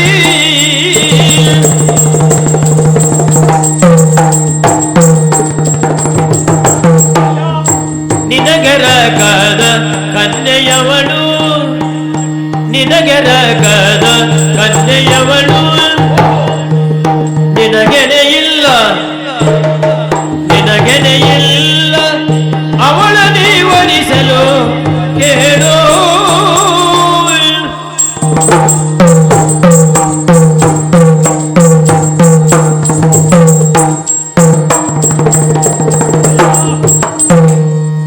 ನಿನಗರಕದ ಕನ್ಯೆಯವಳು ನಿನಗೆನೆಯಿಲ್ಲ ಅವಳ ನೀವರಿಸಲು ಕೇಳು. ಪ್ರಪಂಚದಲ್ಲಿ ಹೆಣ್ಣೆಲ್ಲಿದ್ದಾಳೆ ಅಂತ ಬೇಕಲ್ಲ. ಹೆಣ್ಣು ಇಲ್ಲ ಅಂತ ನೀನ್ ಚಿಂತೆ ಮಾಡುವುದು ಬೇಡ. ಇಲ್ಲ ಚಿಂತೆ ಮಾಡೋದು ಬೇಡ. ಚಿಂತೆ ಮಾಡದೇ ಇದ್ರೆ ಸಿಗ್ತದ ಸ್ವಾಮಿ? ಅಲ್ಲ, ಚಿಂತೆ ಮಾಡಿ ಸಿಕ್ಕುವುದಿಲ್ಲ. ಮತ್ತೆ? ಹಾಗೆ ಚಿಂತೆ ಮಾಡಿ ಕೂತ್ಕೊಂಡ್ರೆ ಸಿಗ್ತದ? ಕೂತ್ಕೊಂಡ್ರೆ ಸಿಕ್ಕುದಿಲ್ಲ. ಹಾ. ಹುಡುಕ್ಬೇಕು. ನಾವ್ಯಾವ್ದು ಕಾರ್ಯ ಸಾಧನೆ ಮಾಡಬೇಕು, ಹಾ. ಪ್ರಯತ್ನ ಮಾಡಬೇಕು. ಇವತ್ತಿಗ ನಮ್ಮಲ್ಲಿರುವಂತಹ ದೊಡ್ಡವರನ್ನ ದಿಕ್ಕಿಗೆ ಕಳಿಸ್ತೇನೆ. ಹಾ. ಹೆಣ್ಣನ್ನು ಹುಡುಕಿತಾನೆ ಅಂತ ಹೇಗೆ ಆದೀತ? ಏನ್ ದಾರಿ ಮೇಲೆ ಬಿದ್ದು ವಸ್ತುವ? ಅದಲ್ಲ, ಮತ್ತೆ ಸಿಕ್ಕಿದೆಲ್ಲ ದಿಕ್ಕಿಗಳ ಕೊಳಿಸಿದ್ರೆ ಎಲ್ಲಾದ್ರೂ ಹುಡುಕಿ ತರಬಹುದು ಅಂತ. ಕೈಯಲ್ಲಿ ಕತ್ತಿ ಏನೇನೋ ಹಿಡ್ಕೊಂಡು ಹೊರಟ್ರು ಅಂತ ಆದ್ರೆ ಹಾ. ಎಲ್ಲಿಯಾದ್ರೂ ಅಕ್ಕಪಕ್ಕದಲ್ಲಿದ್ದವರು ದಾನವರು ಬಂದ್ರು ಅಂತ ಓದಿ ಸ್ಥಳ ಬಿಡೋದಿಲ್ವ ಪುಣ್ಯಾತ್ಮ? ಕೊಡಬೇಕು ಅಂತ ಮನಸ್ಸಿನಲ್ಲಿ ಎಣಿಸ್ಕೊಂಡವರು ಕೊಡ್ಲಿಕ್ಕಿಲ್ಲ. ಕೊಡ್ಲಿಕ್ಕಿಲ್ಲ. ಈ ನಂಟಿಸ್ಲಿಕ್ಕೆ ನಾವು ಬೇಡ ಎಂತ ಜಾಗ ಬಿಟ್ಟು ಹೋಗ್ತಾರೆ. ಅದು ಯಾವತ್ತೂ ಹಾಗೆ. ಹಾ. ನಮ್ಮನ್ನು ನೋಡಿಯೇ ಬಹುಶಃ ಇರ್ಬೋದು, ಯಾರು ಕೊಡುವುದಿಲ್ಲ. ಯಾಕೆ? ಈ ರಾತ್ರಿ ತಿರುಗಾಡುವವರಿಗೆಲ್ಲ ಹೆಣ್ಣು ಕೊಟ್ಕೊಂಡ್ರೆ ಆಗುದಿಲ್ಲ ಅಂತಾನೆ ಕೊಡುವುದಿಲ್ವೋ ಏನೇನು? ಹೌದು, ತಲೆ ಬಿಸಿ ಆಗ್ತದೆ. ಹಾ. ಆಗ್ಲಿ ಪುರುಸೊತ್ತಿ ಆಗುದಿಲ್ಲ, ರಾತ್ರಿ ತಿರುಗಾಡ್ಕೊಂಡು ಇರ್ತಾರೆ. ಹೌದು. ಅಯ್ಯ, ನಿಮ್ಮ ನಿಶಾಚರರು ಅಂತ ಕರೆದ. ಹೌದು. ಆದ್ರೆ ಹಾ. ಯೋಚನೆ ಮಾಡಬೇಡ. ನಿನಗೆ ತಕ್ಕುದಾದಂತ ಒಂದು ಕನ್ಯೆ ಭೂಲೋಕದಲ್ಲಿ ಇದ್ದಾಳೆ. ತಕ್ಕುದಾದ ಕನ್ಯೆ ನಿನಗೆ ನಿನ್ನ ಯೋಗ್ಯತೆಗೆ ಅನುಗುಣವಾಗಿ ನಿನ್ನ ರೂಪಕ್ಕೆ, ನಿನ್ನ ಲಾವಣ್ಯಕ್ಕೆ ಒಪ್ಪುವಂತ ಕನ್ಯೆ ಒಬ್ಬಳು ಭೂಲೋಕದಲ್ಲಿ ಇದ್ದಾಳೆ. ನಾನು ಇವತ್ತೇ ಆ ಪರಶಿವನಲ್ಲಿ ಬೇಡಿಕೊಳ್ತೇನೆ, ಎಂತದ್ದು? ಎಲ್ಲರಿಗೂ ನಿಮ್ ರೀತಿ ಬುದ್ಧಿನೇ ಬರ್ಲಿ ಅಂತ. ಯಾಕೆ ಗೊತ್ತಾ? ನಿನ್ನದೊಂದು ಮದುವೆ ಯಾವಾಗ ಅಂತ ಕೇಳುವವರಿಗೆಲ್ಲ ಇಂತಲ್ಲಿ ಹೆಣ್ಣುಂಟು ಅಂತ ಹೇಳು ಬುದ್ಧಿ ಬರ್ಬೇಕು. ಕೇಳುವುದು ಆ ಕಡೆ ಇವನಿಗೆ ಮಾನಸಿಕ ಮಾಡಿ ಹೋಗುದಲ್ಲ. ಯಾಕೆ ಕೇಳುವುದಿಲ್ಲ? ಹೇಳುವುದಿಲ್ಲ. ಇವ್ರ ಮಕ್ಕಳು ಬಾಕಿ ಇದ್ದಾರಲ್ಲ, ಹೇಳುವುದಿಲ್ಲ. ನೀವು ಆದಿದ್ದಕ್ಕೆ ಸುಮ್ಮನಿದ್ದೇನೆ. ಉಳಿದವರು ಯಾರಾದ್ರೂ ಬಂದು ನಿನ್ನ ಮದುವೆ ಆಗಿಲ್ಬೇಕಾದ್ರೆ ನಿನ್ನ ಮಗಳು ಅಂತ ಕೇಳುವವನೇ ನಾನು. ನನಗೆ ಗೊತ್ತಿಲ್ಲ ನೋಡು. ನಾನು ಎಲ್ಲ ಬಿಟ್ಟವನು, ಅದನ್ನ ನಾನು ಇಟ್ಕೊಳ್ಳಿ. ಹಾಗಾಗಿ ಸುಮ್ಮನಿದ್ದೇನೆ ನಾನು. ಅಯ್ಯ, ಭೂಲೋಕದಲ್ಲಿದ್ದಾಳೆ. ಎಲ್ಲಿ ಎಲ್ಲಿ?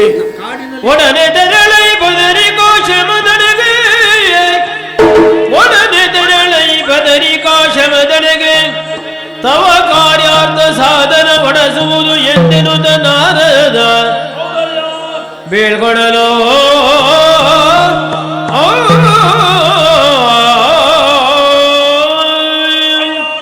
ಕುಲಾಧಿಪತಿ ಸ್ವಾಮಿ, ನಾನು ಹೇಳಿದ್ದೇನೆ, ಸುಮ್ಮನೆ ಇಲ್ಲೂ ಕೂತ್ಕೊಂಡ್ರೆ ನಿನ್ನ ಕಾರ್ಯ ಸಾಧನೆ ಆಗುವುದಿಲ್ಲ. ಮತ್ತೆ ಎಲ್ಲಿಗೆ ಹೋಗ್ಬೇಕು?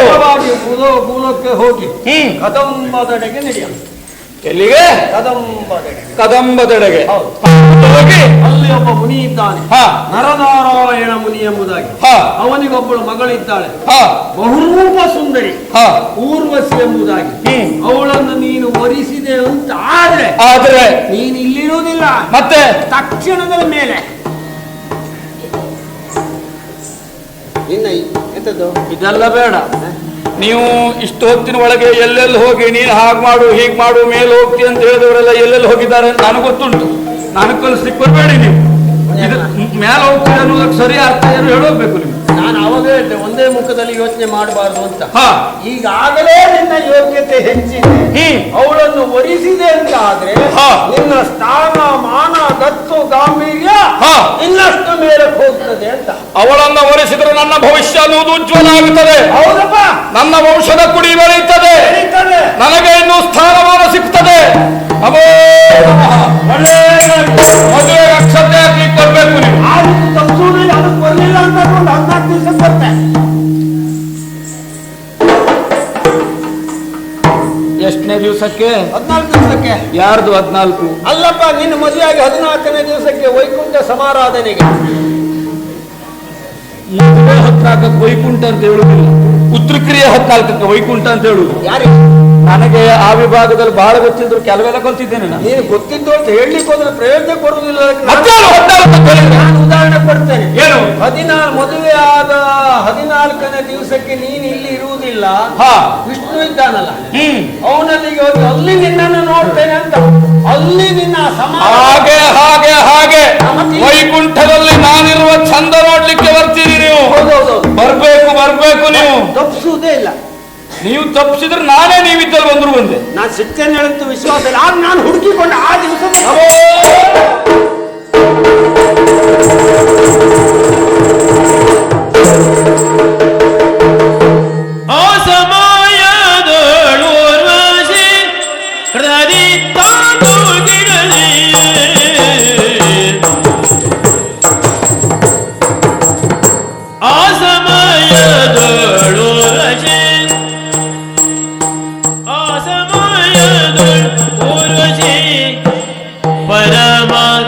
विलास वैकर्य सूझि परम विलास वैकर्य सूझि उर्वशी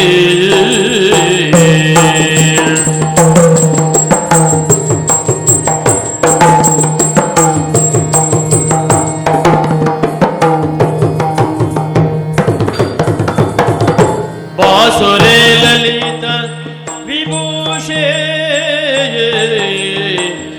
बासुरे ललित विभूषे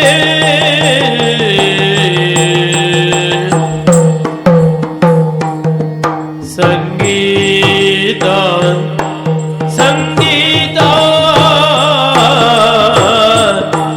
संगीत संतोषे पाಡುತ್ತಲೇ ಸಂತೋಷೆ ಉಯ್ಯಾಲೆಯ ಏರಿ ಪಾಡುತ್ತಲೇ ಪಾಡುತ್ತಲೇ ಪಾಡುತ್ತಲೇ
ನನ್ನ ಹೆಸರು ಊರ್ವಶಿ ಎನ್ನುವ ಹಾಗೆ ನರನಾರಾಯಣ ತೊಡೆಭಾಗದಿಂದ ಅಂದ್ರೆ ಉರುಭಾಗದಿಂದ ಹುಟ್ಟಿದ ಕಾರಣ ನನ್ನನ್ನು ಊರ್ವಶಿ ಅಂತ ಕರೆದ್ರು.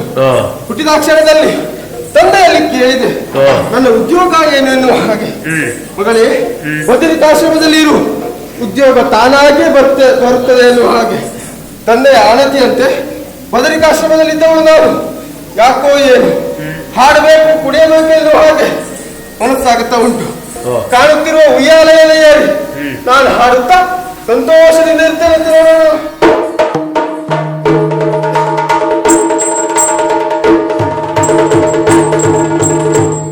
ಮಿಣ್ಣನೆ ತನುಗಂಧವಾಗ್ರಾಣಿಸುತ್ತ ಮಿಣ್ಣನೆ ತನುಗಂಧವಾಗ್ರಾಣಿಸುತ್ತ ವರವರ್ಣನೆಯೊಂದಿಗೆ ಬೆರಗಾದ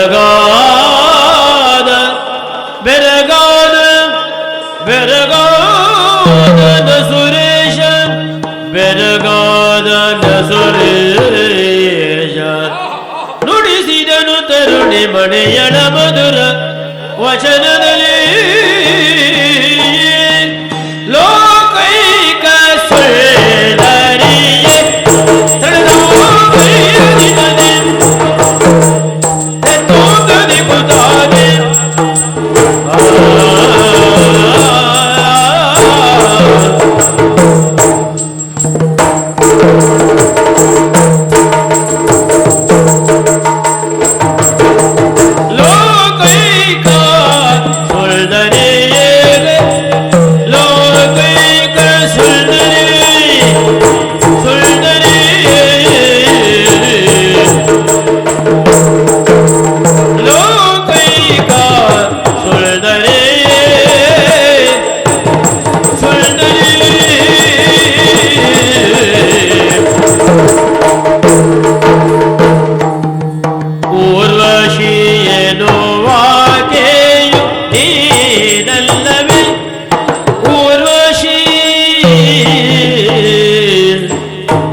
ತಡಿಪಾರೆ ಗುಣಾಕರೆ ಸರ್ವೇಂದ್ರಿಯಗಳ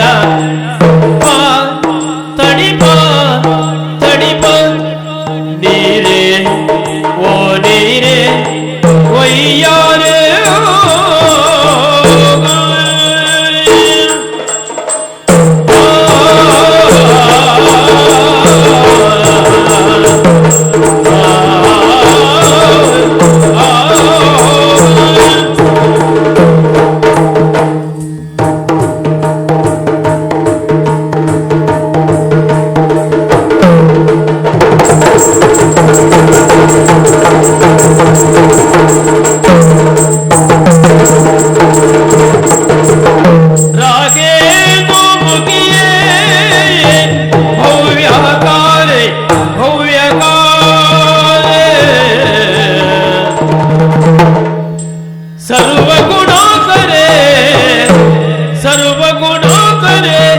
ಸರ್ವೇಂದ್ರಿಯಗಳ ತಡಿಪಾನೀರೆ ಸರ್ವೇಂದ್ರಿಯವ ತಡಿಪನೀರೆ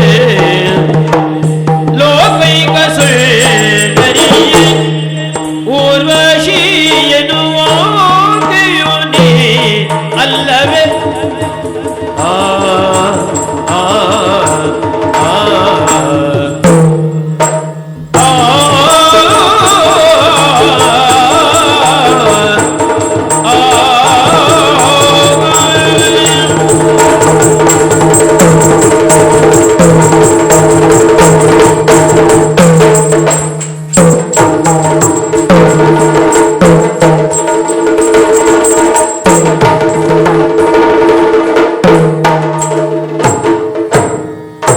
ಭವ್ಯಕಾರೇ ಸರ್ವ ಗುಣಾಕರೇ ಸರ್ವೇಂದ್ರಿಯಗಳ ತಡಿಪ ನೀರೇ ಊರ್ವಶಿಯೇ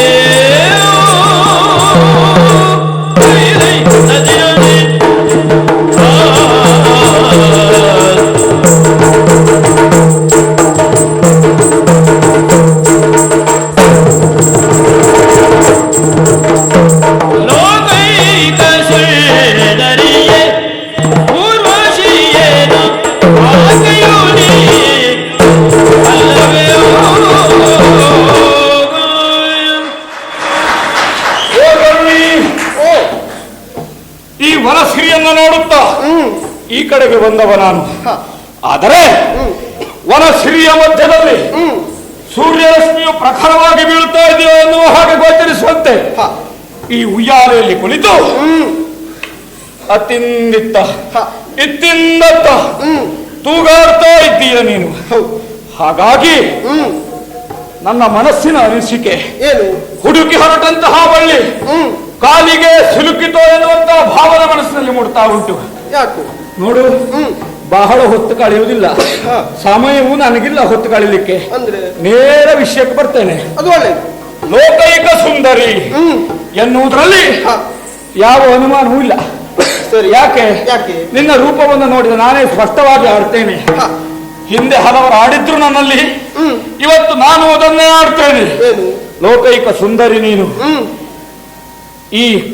ಈ ವನದಲ್ಲಿ ಕುಳಿತು ಉಯ್ಯಾಲೆಯಲ್ಲಿ ತೂಗುತ್ತಾ ಇರುವಂತಹ ನೀನು, ನಿನ್ನ ನಾಮಧೇಯ ಊರ್ವಶಿ ಎನ್ನುವುದಾಗಿ ಅಲ್ಲವೇ? ನನ್ನ ಹೆಸರು ಊರ್ವಶಿ ಎನ್ನುವುದಾಗಿ ಅಲ್ಲವೇ? ನಿನಗೆ ಗೊತ್ತುಂಟ? ಅಲ್ಲ, ನಾನು ಕೇಳಿದ ಎಲ್ಲಾ ರೂಪಗಳು ನಿನ್ನಲ್ಲಿ ಇರುವುದರಿಂದ ನಿನ್ನಲ್ಲಿ ಪ್ರಶ್ನೆ ಮಾಡ್ತಾ ಇರುವುದು. ಊರ್ವಶಿ ಎಂಬುವಳು ನಾನೇ. ನೀನೇ ಹೌದಾ? ಹೌದು. ಹಾಗಾದರೆ ಸರ್ವ ಗುಣಾಢ್ಯಳು ನೀನು. ನನ್ನ ಸರ್ವೇಂದ್ರಿಯಗಳನ್ನು ತಣಿಸುವಂತಹ ಗುಣವನ್ನು ಹೊಂದಿದವಳು. ಇಲ್ಲಿ ಯಾಕೆ ಕುಳಿತೆ? ಇಲ್ಲಿ ಕುಳಿತುಕೊಳ್ಳುವುದಕ್ಕೆ ಕಾರಣ ಏನು? ಇಲ್ಲಿಯೇ ಕುಳಿತುಕೊಳ್ಳುವುದಕ್ಕೆ ಕಾರಣ ಏನು? ಇದೇ ವಾಕ್ಯ ಯಾಕೆ ಹೇಳ್ತಾ ಇದ್ದೇನೆ ಗೊತ್ತಾ? ಯಾಕೆ? ಮುಂದೆ ಏನ್ ಹೇಳ್ಬೇಕು ಅಂತ ಗೊತ್ತಾಗ್ತಾ ಇಲ್ಲ ನನಗೆ. ಹಾಗಾಗಿ ಇದನ್ನೇ ಹೇಳುವುದು. ಯಾಕೆ ನಿಜವಾಗಿ ಹೇಳುವುದಾದ್ರೆ, ಯಾವಾಗಲೂ ಹೀಗಾಗುದಾ? ಅಲ್ಲ ಅಲ್ಲ, ನನಗಿದು ಹೊಸ್ತು. ನಿಜವಾಗಿ ಹೇಳುವುದಾದ್ರೆ ಏನು, ಇನ್ನೂ ಇದನ್ನು ಮಾಡ್ದವಲ್ಲ ನಾನು. ಇದು ನನಗೂ ಹೊಸದು. ಅಲ್ಲ ಅಲ್ಲ, ಇನ್ನೂ ಇದನ್ನು ಮಾಡ್ದವಲ್ಲ. ಯಾವುದು ಕೇಳು? ಯಾವುದು? ಹೆಣ್ಮಕ್ಳನ್ನ ಮಾತಾಡಿಸೋ ಕೆಲಸ. ಇಷ್ಟೊತ್ತಿಗೆ ಯಾವ್ದಾದ್ರು ಧೀರರೋ ವೀರರೋ ಇದ್ರೆ ಪರಿಚಯ ಕೇಳುವುದಿಲ್ಲ, ಏನೂ ಇಲ್ಲ. ಹಿಂದೂ ಮುಂದೆ ನೋಡದೆ ಹೋಗಿ ತಲೆ ಕಡ್ದಾಗ್ತಿತ್ತು. ಆದ್ರೆ ಈ ವ್ಯವಹಾರ ಹಾಗಲ್ಲ. ನನಗೆ ಹೇಳುವವರು ಹಾಗೆ ಹೇಳಿದ್ದಾರೆ. ಬಹಳ ಸೂಕ್ಷ್ಮ ಉಂಟು, ಸಣ್ಣ ಕೆಲಸ ಅಂತ ಭಾವಿಸಬೇಡ, ಬಹಳ ದೊಡ್ಡದು ಇದು, ಒಳ್ಳೆ ರೀತಿಯಲ್ಲಿ ಮಾಡು ಅಂತ ಹೇಳಿ ಕಳಿಸಿದ್ದಾರೆ. ಹಾಗಾಗಿ ದುಡುಕುವುದಿಲ್ಲ. ಲೋಕೈಕ ಸುಂದರಿಯಾದಂತಹ ನೀನು ಊರ್ವಶಿಯೇ ಹೌದು ಅಂತಾದ್ರೆ ಇಲ್ಲಿ ಕುಳಿತದ್ದು ಯಾಕೆ, ಇಲ್ಲಿರುವುದು ಯಾಕೆ ಹೇಳ್ತೀಯಾ? ಯಾರು ನೀನೆಲ್ಲ ವೀರಾಗ್ರಣಿಯಣ್ಣ ನುಡಿಸುವ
ಯಾರು ಏನು ಎನ್ನುವಾಗಿ ಪರಿಚಯವನ್ನು ಕೇಳ್ತಾ ಇದ್ದೆ.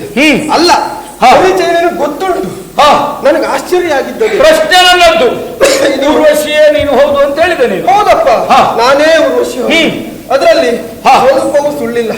ಆದ್ರೆ ನನಗೆ ಆಶ್ಚರ್ಯ ಆಗಿದ್ದೇನು ಗೊತ್ತುಂಟ? ಇದು ಬದರಿಕಾಶ್ರಮ. ಹೌದು. ಇಲ್ಲಿ ನರನಾರಾಯಣ ಋಷಿಗಳಿರುವವರು. ಯಾರು ಇದ್ಕೊಂಡು ಹೋಗ್ಲಿ, ನನಗೆ ಬೇಕಾದ ಜನ ಸಿಕ್ಕಿದ್ರೆ ಅಲ್ಲ. ನನಗೆ ಆಶ್ಚರ್ಯ ಆಗಿದ್ದಲ್ಲಿ ಏನು, ನನಗೆ ನನ್ನ ಹೆಸರು ಅವ್ರಿಗೆ ಗೊತ್ತುಂಟು ಬಿಟ್ಟು ಮತ್ತೆ ಯಾರಿಗೂ ಗೊತ್ತಿಲ್ಲ. ಹೌದಪ್ಪ. ಹಾಗಾಗಿ ನೀನಲ್ಲಿ ಊರ್ವಶಿಯೇ ನೀನು ಕೇಳಿದ್ಯಲ್ಲ, ನನಗೆ ಆಶ್ಚರ್ಯ ಆಗಿದ್ದು. ಹಾಗೆ ನನ್ನ ಪರಿಚಯವನ್ನು ನಿನಗೆ ಯಾರು ಹೇಳಿದ್ದಾರೆ? ನಾರಾಯಣನ ಮಗಳು ನಾನು ಎನ್ನುವ ಹಾಗ ನಿನಗೆ ಯಾರು ಹೇಳಿದ್ದಾರೆ? ಎಲ್ಲವನ್ನ ನಾರದ ಮುನಿ ವರಿಯನ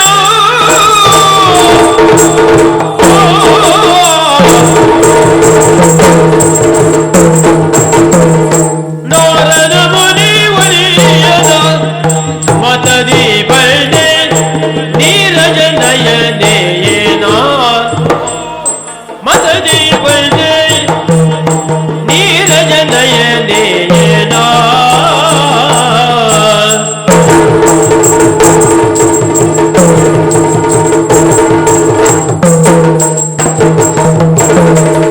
ಈರೇಳು ಭುವನ ಖ್ಯಾತನು ಖಳನಾಥನು ಈರೇಳು ಭುವನ ಖ್ಯಾತನು ಖಳನಾಥನು ಧೀರದಂಬ ವಜ್ರ ಪುರೇಶ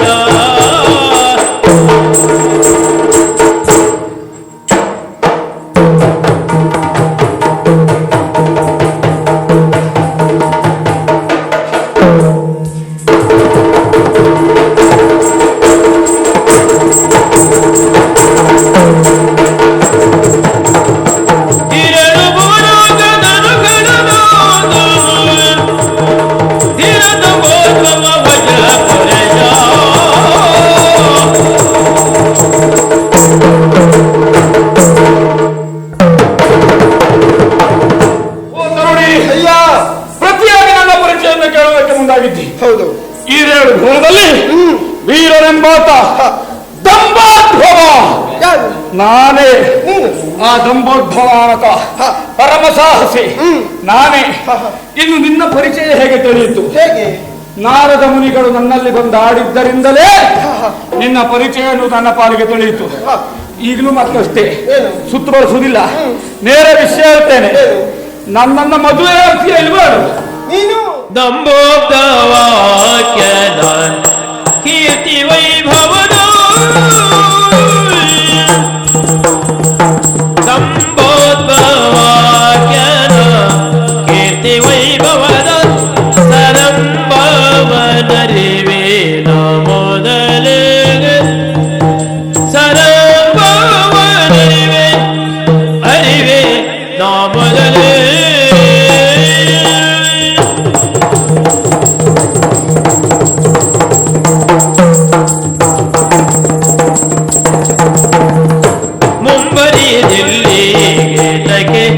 ನೀನೋರ್ವನೆ ಬಂದೆ ಮುಂಬರಿ ದಿಲ್ಲಿಗೆ ತಗೆ ನೀನೋರ್ವನೆ ಬಂದೆ ಎಂಬುದ ನೊರವೆಯ ಜವದಿ ಎಂಬುದ ನೊರವೆಯ ಜವದಿ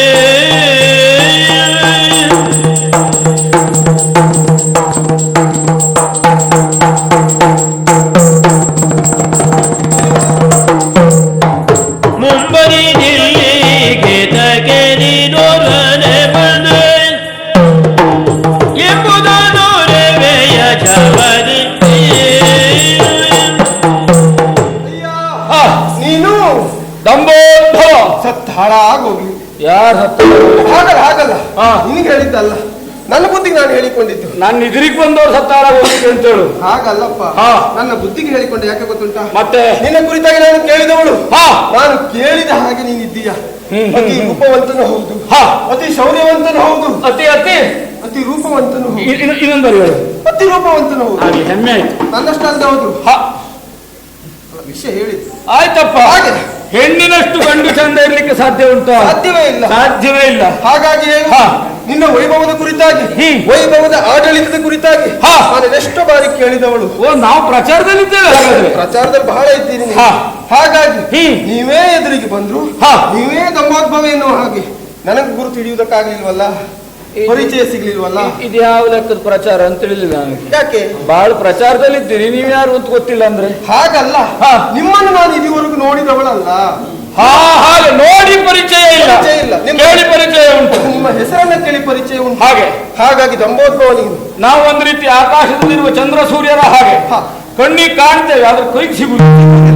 ಹಾಗಾಗಿ ನಿನ್ನಲ್ಲಿ ಕೇಳು, ನನಗೆ ಆಶ್ಚರ್ಯ ಮಾತಾಗಿದ್ದೇನು ಗೊತ್ತುಂಟು? ನೀನು ಒಬ್ಬನೇ ಇತ್ತ ಕಡೆ ಬಂದೆ ಅಲ್ಲ, ಇಷ್ಟು ಬೇಗ ಬಂದ ಕಾರಣ ಏನೇನು ನಾನು ಹೇಳ್ತೀಯ ನೋಡು.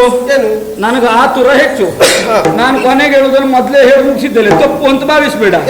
ಈಗಲೂ ಹೇಳುವುದೇ, ನಿನ್ನನ್ನ ಮದುವೆಯಾಗಬೇಕು ಎನ್ನುವ ಹೆಬ್ಬಯಕೆಯನ್ನಿಟ್ಟೆ ಇಲ್ಲಿಯವರೆಗಾಗಿ ನಾ ಬಂದವ. ನೀವು ಒಪ್ತೀಯ ಇಲ್ವ? ನನ್ನ ಮದುವೆ ಆಗಲಿಕ್ಕೆ? ಹೌದು. ತಿಳಿದನ ಸುರ ಚಕ್ರವರ್ತಿ ನಿರ್ಣಯಮನ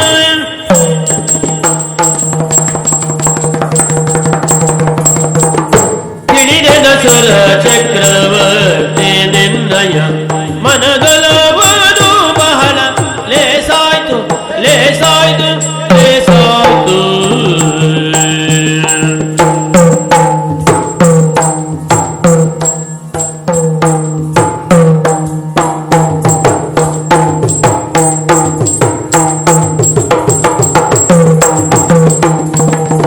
ಗೆಲಿದೆಯಾದೊಡೆ ನಿಲ್ಲ ಪಿತನನು ಸಮರದೆ, ಗೆಲಿದೆಯೋದೊಡೆ ಎಲ್ಲ ಪಿತನನು ಸಮರದೆ ನಲವಿಂದಲೊರಿಸುವೆನೋ.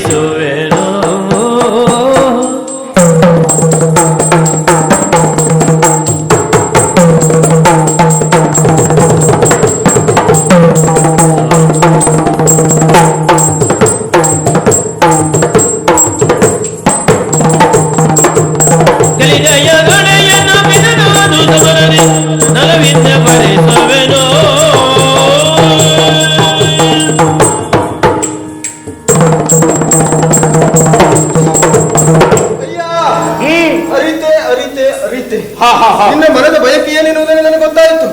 ನನ್ನನ್ನು ಒರಿಸಬೇಕು, ಮದುವೆಯಾಗಬೇಕು, ಕಲ್ಯಾಣವಾಗಬೇಕು ಎನ್ನುವ ಕಾರಣಕ್ಕಾಗಿ ಇಲ್ಲಿವರೆಗಾಗಿ ಬಂದ್ಯಾ? ಮತ್ತೊಲ್ಲೆ ನಿಂತರು ಕಲ್ಯಾಣ ಆಗ್ತದ? ಹಾಗಲ್ಲ, ಬಂದಿದ್ದು ಒಳ್ಳೇದಾಯ್ತು. ಹೇಳಿದ್ಯಲ್ಲ ನನ್ನನ್ನು ಮದುವೆ ಆಗತ್ತೀಯ ಎನ್ನುವ. ನೋಡು, ನಮ್ಮ ಕಲ್ಯಾಣ ಆಗ್ತದೆ ಅಂತ ಕೆಲವರೆಲ್ಲ ಕುತೂಹಲದಿಂದ ಮುಂದೆ ಬಂದಿದ್ದಾರೆ. ಹೌದೌದು. ಹಾಗಾಗಬೇಕು ಅಂತಾದ್ರೆ ನನಗೊಪ್ಪಿಗೆ ಉಂಟು. ನಿಮ್ಮನ್ನು ಮದುವೆ ಆಗೋದಕ್ಕೆ ನನಗೂ ಒಪ್ಪಿಗೆ ಉಂಟಾ? ನಿಮ್ಮಳ ಸಿದ್ಧ ಮಾಡಿ ಚಪ್ಪರ ಹಾಕಿ ಪುರೋಹಿತರನ್ನು ಕಳಿಸಿ. ಮದುವೆ ಆಗುವುದಕ್ಕೆ ಒಪ್ಪಿಗೆ ಉಂಟು. ಮುಂದೆ ಮಾತುಂಟು ನನಗೆ. ನನ್ನ ಒಂದು ತೀರ್ಮಾನ ಉಂಟು. ಮದುವೆ ಆಗ್ತೇನೆ ಅಂತ ಯಾರಾದ್ರೂ ಹೇಳಿದ್ರೆ ಸಮಯ ವ್ಯರ್ಥ ಮಾಡುವುದಿಲ್ಲ. ನೆಂಟ್ರಿಸ್ಟ್ರಿಗೆ ಕರಿಯ ಹೋಗದೆ ಇದ್ರು ಅಡ್ಡಿಲ್ಲ, ಮರು ದಿವಸವೇ ಮದುವೆ. ವರದಕ್ಷಿಣೆ ಕೊನೆಗೆ ಹೇಳ್ಕೊಳ್ತಾ ಇರ್ಲಿ, ಅವ್ನು ಕರೀಲಿಲ್ಲ ಅಂತ ಅವಶ್ಯಕತೆ ಇಲ್ಲ ನಮ್ಗೆ. ಹಾಗಾಗಿ ಹೌದು, ಅದು ಮದುವೆ ಆಗ್ತೇನೆ, ನನಗೆ ಒಪ್ಪಿಗೆ ಉಂಟು. ನಮಗೆ ಹೇಳು ಹಿರಿಯರೆಲ್ಲ ಹಾಗೆ ಹೇಳಿದ್ದಾರೆ. ಎಲ್ಲಾದ್ರೂ ಒಂದು ನೋಡ್ಕೊಂಡಿದ್ದೀರಿ ಅಂತ ಬಹಳ ಸಮಯ ಕಾಯ್ಬೇಡಿ, ಮುಗಿಸ್ಬಿಡಿ ಅಂತ. ಹಾಗಾಗಿ ಹೌದು, ನೀವು ನೋಡ್ಕೊಂಡಿದ್ದೀರಿ ಎನ್ನುವ ಹಾಗೆ ನಮ್ಮ ಕರ್ಮಕ್ಕೆ ನಮ್ಗೆ ಸಿಗ್ಲಿಲ್ಲ, ಏನ್ ಮಾಡುದು? ಸಿಗ್ಲಿಲ್ಲ ಅಂತ ಹೇಳಿ ಇಲ್ಲಿವರೆಗಾಗಿ ಬಂದ್ರಿ. ಹೌದು, ನೀವು ಕೇಳಿದ್ರಲ್ಲ ಮದುವೆ ಆಗೋದಕ್ಕೆ ಒಪ್ಪಿಗೆ ಉಂಟು. ಹೌದಪ್ಪ. ಆದ್ರೆ ಉಂಟು. ಏನು? ಮದುವೆ ಆಗುವಲ್ಲಿ ನನ್ನೊಂದು ಷರತ್ತು. ಎಲ್ಲಿವರೆಗೆ ಕೇಳಿದ್ರೆ ಏನು ಷರತ್ತ? ಹೌದು, ನಾವೇ ವಧು ದಕ್ಷಿಣೆ ಕೊಡುವುದಿಲ್ಲ, ಮದುವೆ ಆಗ್ಲಿಕ್ಕೆ ತಯಾರಿದ್ದೇವೆ. ವಧು ದಕ್ಷಿಣೆ ಕೊಡುವುದು ಬೇಡ, ಇನ್ನೂ ಬಗ್ಲಿಕ್ಕೆ ಆಗುದಿಲ್ಲ ನಮ್ಮ ಹತ್ರ. ಹಾಗಲ್ಲಪ್ಪ, ವಧು ದಕ್ಷಿಣೆ ಏನು ಬೇಡ. ನಾನು ಹೇಳ್ತೇನೆ ಕೇಳಿ. ಈ ಕೆಲವರಿಗೆ ಹೆಣ್ಣು ಮಕ್ಕಳಿಗೆ ಆಸೆ ಇರ್ತದೆ, ನಾನು ಮದುವೆ ಆಗುವ ಹೀಗಿರ್ಬೇಕು, ಹಾಗಿರ್ಬೇಕು, ಅಷ್ಟು ಚಂದ ಇರಬೇಕು, ಇಷ್ಟು ಚಂದ ಇರಬೇಕು, ಆ ಉದ್ಯೋಗದಲ್ಲಿ ಇರಬೇಕು. ನನಗೂ ಹಾಗೆ, ಎಲ್ಲ ಹೆಣ್ಣು ಮಕ್ಕಳು ಹಾಗೆ, ನಾನು ಮದುವೆ ಆಗು ಹೀಗೆ ಇರಬೇಕು ಎನ್ನುವ ಹಾಗೆ. ಈ ಕೆಲವು ಕ್ಷಣದಿಂದ ನೀನೇ ಹೇಳಿದ್ದು ಸುಂದರ ನಿಮ್ಮದು. ನನ್ನ ಮಾತು ಮುಂದುವರಿಲಿಲ್ಲ. ಉಂಟಪ್ಪ, ನಾನು ಬಯಸಿದ ಹಾಗೆಲ್ಲ ಇದ್ದೀರಿ. ಹೆಣ್ಣು ಮಕ್ಕಳು ಬೇಡಿಕೆ ಈಡೇರಿಸುವುದು ಕಷ್ಟ ಉಂಟು. ನೋಡು, ಇಲ್ಲಿ ಹೇಳು. ಅಲ್ಲಲ್ಲ, ನಾನು ಉಚಿತ ಯಾವುದು ಬೇಡ, ಇನ್ನೂ ಉಂಟು. ನಾನು ಹೇಳಿದ ಹಾಗೆಲ್ಲ ಇದ್ದೀರಿ, ಅದೆಲ್ಲ ನೀ ಹೇಳುದು ಬೇಡ. ಯಾಕೆ? ಉಚಿತ ಯಾವುದು ಬೇಡ ಅಂತ ಹೇಳ್ತೀರಿ. ಕೊಟ್ಟಾಗ ಯಾರು ತಗೊಳ್ಳದೆ ಸುಮ್ಮನೆ ಇರೋರಲ್ಲ ನೀವು. ಹಾಗಲ್ಲಪ್ಪ, ಎಲ್ಲರೂ ತಗೊಳ್ಳುವವರೇ. ಕೊಟ್ಟಾಗ ಎಲ್ಲರೂ ತಗೊಳ್ತಾರೆ, ಉಚಿತವಾಗಿ ಬರುವುದಲ್ಲ. ಕೊನೆಗೆ ಈ ಸಲದ್ ಬರ್ಲಿಲ್ಲ ಅಂತ ಬೈಕೊಂಡು ಓಡಾಡೋರು ನೀವೇ. ಕೆಲವರು ಹಾಗೆ ಆಗ್ತದೆ, ಉಚಿತವಾಗಿ ಬೇಕು ಎನ್ನುವ ಹಾಗೆ ಬಯಸ್ತಾರೆ. ಇನ್ನು ಕೆಲವರು ಒಂದನ್ನು ಬಿಡುವುದಿಲ್ಲ. ನಾನು ಹಾಗಲ್ಲ, ಬಯಸುವುದಿಲ್ಲ, ಒಂದನ್ನು ಬಿಡುವುದಿಲ್ಲ. ಹಾಗೆ ನಾನು ಎಣಿಸಿದ ಹಾಗೆ ರೂಪವಂತರು ಹೌದು, ಶೌರ್ಯವಂತರು ಹೌದು. ಅಷ್ಟೇ ಅಲ್ಲ, ಉದ್ಯೋಗ ಅನ್ನುವುದಕ್ಕಿಂತಲೂ ಇನ್ನೊಬ್ಬರಿಗೆ ಉದ್ಯೋಗವನ್ನು ನೀಡುವ ಸ್ಥಾನದಲ್ಲಿದ್ದವರು ನೀವು. ಅಲ್ವಾ? ಆದ್ರೂ ಒಂದು, ಇಷ್ಟೆಲ್ಲ ಇದ್ರು ನನ್ನ ತಂದೆಯನ್ನು ನೀವು ಯುದ್ಧದಲ್ಲಿ ಗೆದ್ದದ್ದೇ ಹೌದು ಅಂತಾದ್ರೆ ನಾನು ನಿಮ್ಮನ್ನು ಮದುವೆ ಆಗುತ್ತೇನೆ.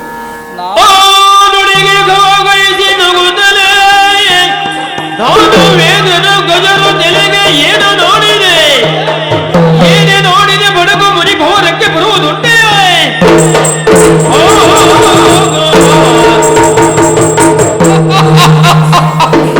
ಏನನ್ನೋ ಹೇಳ್ತೀಯ ಅಂತ ಭಾವಿಸಿದ್ದೆ ನಾನು. ಇಷ್ಟೊತ್ತಿನವರಿಗೆ ಸರಿ ಇದ್ರಿ, ಇಷ್ಟೊತ್ತಿನವರಿಗೆ ಸರಿ ಇದ್ರ ಮತ್ತೆ ಈಗೂ ತಲೆ ಹಾಳಾಗಿಲ್ಲ, ಸರಿಯೇ ಉಂಟು. ಅಲ್ಲ, ನಾನು ಹೇಳಿದ್ದು ಈ ಯುದ್ಧ ಅಂದ ಕ್ಷಣದಲ್ಲಿ ಕತ್ತಿಯನ್ನು ಹಿಡಿದು ಧನುಷನ್ನು ಹಿಡಿದು ಯುದ್ಧಕ್ಕೆ ಮುಂದಾಗುತ್ತಾರೆ. ನೀವು ಹಾಗಲ್ಲ, ಯುದ್ಧ ಅಂದ ತಕ್ಷಣ ನಗಾಡ್ತಾ ಇದ್ದೀರಿ. ನಾನು ವಿಚಾರ ಮಾಡಿದ್ದೇನೆ ಗೊತ್ತಾ, ಎಲ್ಲರ ಮನೆಯಲ್ಲಿಯೂ ಹೆಮ್ಮಕ್ಕಳ ಮದುವೆ ಸುದ್ದಿ ಬಂತು ಅಂತಾದ್ರೆ ಹೆಮ್ಮಕ್ಕಳು ಹೇಳುವುದೇನು ಗೊತ್ತುಂಟು? ನನಗಡ್ಡಿಲ್ಲ ಆಗಿತ್ತು, ನಮ್ ತಾಯಿ ಒಪ್ಬೇಕು ಅಂತ ಹೇಳುದು. ಅಲ್ಲ, ಹಾಗೆ ನಾವು ತಿಳ್ಕೊಂಡದ್ದೇನು ಗೊತ್ತಾ, ಹೆಣ್ಮಕ್ಳ ಮದುವೆಯಲ್ಲಿ ಈ ತಂದೆದು ಏನು ಪಾತ್ರ ಇಲ್ಲ, ಎಲ್ಲಾ ತಾಯಿಯಂದಿರೇ ಹಾಳು ಮಾಡುದು ಅಂತ ನಾವು ತಿಳ್ಕೊಂಡದ್ದು. ಅಲ್ಲ, ಆದ್ರೆ ನೀ ತಂದೆ ವಿಷಯ ಹೇಳಿದೆ ಇಲ್ವೋ, ಗಹಗಹಿಸಿ ನಗು ಬಂತು ನನಗೆ. ಯಾಕೆ? ಅದರಲ್ಲೂ ನೀ ಹೇಳಿದ್ದೇನು, ತಂದೆಯನ್ನು ಯುದ್ಧದಲ್ಲಿ ಸೋಲಿಸಿದಿ ಅಂತಾದ್ರೆ ಮದುವೆ ಆಗುತ್ತೇನೆ. ನಿಮ್ಮನ್ನು ಮದುವೆ ಆಗುತ್ತೆ. ನಗು ಬರದೇ ಇರ್ತದ. ಯಾಕಪ್ಪ? ಆ ಬಡ ಮುನಿ ಜಪದ ಸರ ಹಿಡಿದು ಭಸ್ಮ ಲೇಪನ ಮಾಡಿ ಶಿಖಾಬದ್ಧವಾಗಿ ಕಾಡಿನಲ್ಲಿ ಕುಳಿತು ಮಣ ಮಣ ಮಣ ಮಣ ಮಣ ಮಣ ಮಣ ಮಣ ಮಣ ಜಪ ಮಾಡುವಂತಹ ಮುನಿ ಈ ದಂಬೋದ್ಭವದ ಎದುರಿಗೆ ಬಂದು ಕಾಳಗವನ್ನ ಕೊಡುವುದಕ್ಕೆ ಮುಂದಾದಾನು, ಅವ ಹೆದರುತ್ತಾನೆ. ಹಾಗಾಗಿ ನಿನಗೆ ತಂದೆ ಎಲ್ಲಾ ವಿಷಯದ ಗುರಿ ಏನು? ತಂದೆ ಒಪ್ಪಬೇಕು ಅಷ್ಟೇ ಅಲ್ವಾ? ಅಲ್ಲ, ತಂದೆ ಒಪ್ಪುವಾಗ ನಾವು ಮಾಡ್ತೇವಲ್ಲ. ತಂದೆ ಒಪ್ಪುವಾಗ ನೀವು ಮಾಡ್ತೀರಿ ಅನ್ನೋ ನಂಬಿಕೆ ನನಗುಂಟು. ಆದ್ರೆ ಯುದ್ಧ ಗೆಲ್ಬೇಕಲ್ಲ. ಯುದ್ಧ ಗೆಲ್ಲುವುದಿಲ್ಲ, ಮತ್ತೆ ನಾ ತಂದೆವರೆಗೆ ಹೋಗಿ ಯುದ್ಧ ಮಾಡಿಲ್ಲ. ನಮ್ಮ ಅಪ್ಪನನ್ನು ಗೆದ್ದಲ್ಲಿವರೆಗೂ ನಾವು ನಿಮ್ಮನ್ನು ಮದುವೆ ಆಗುದಿಲ್ಲ. ತಂದೆಯೊಟ್ಟಿಗೆ ಯುದ್ಧ ಇಲ್ಲ ನನ್ನದು, ಮತ್ತೆ ನನ್ನದು ಮಗಳೊಟ್ಟಿಗೆ ಯುದ್ಧ.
ಮುನಿಯ ತಲೆ ಹೊದೆಯಲು ಕ್ಷಣದಿ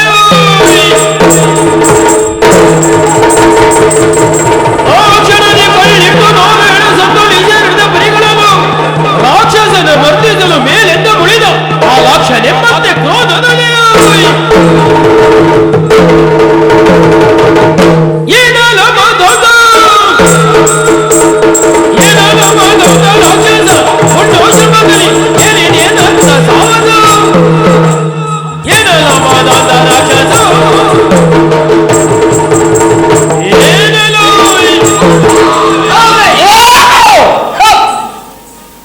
ಒಬ್ಬ ವ್ಯಕ್ತಿಗೆ ಮಧೋಕರಿಸುವುದಕ್ಕೆ ಕಾರಣ ಏನು?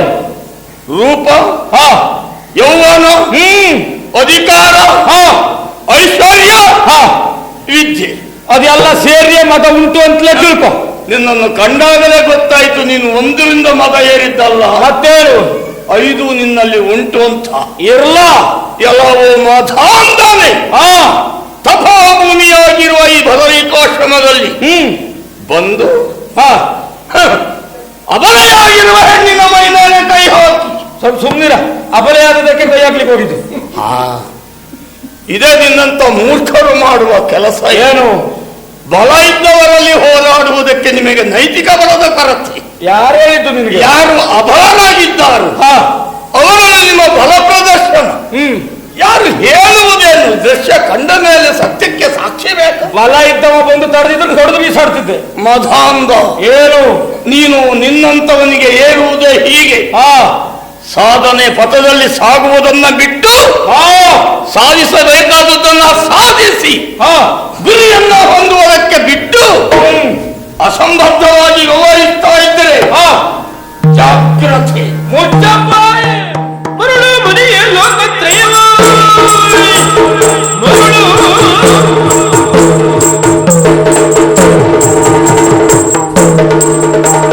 ಮರಳು ಮನೆಯ ಲೋಕತ್ರಯವನ್ನು ನಿನ್ನೊಡನೆ ಗೈದ ಪರಿಯೆಲ್ಲ ಅರಿಯ ಯಾನೇನು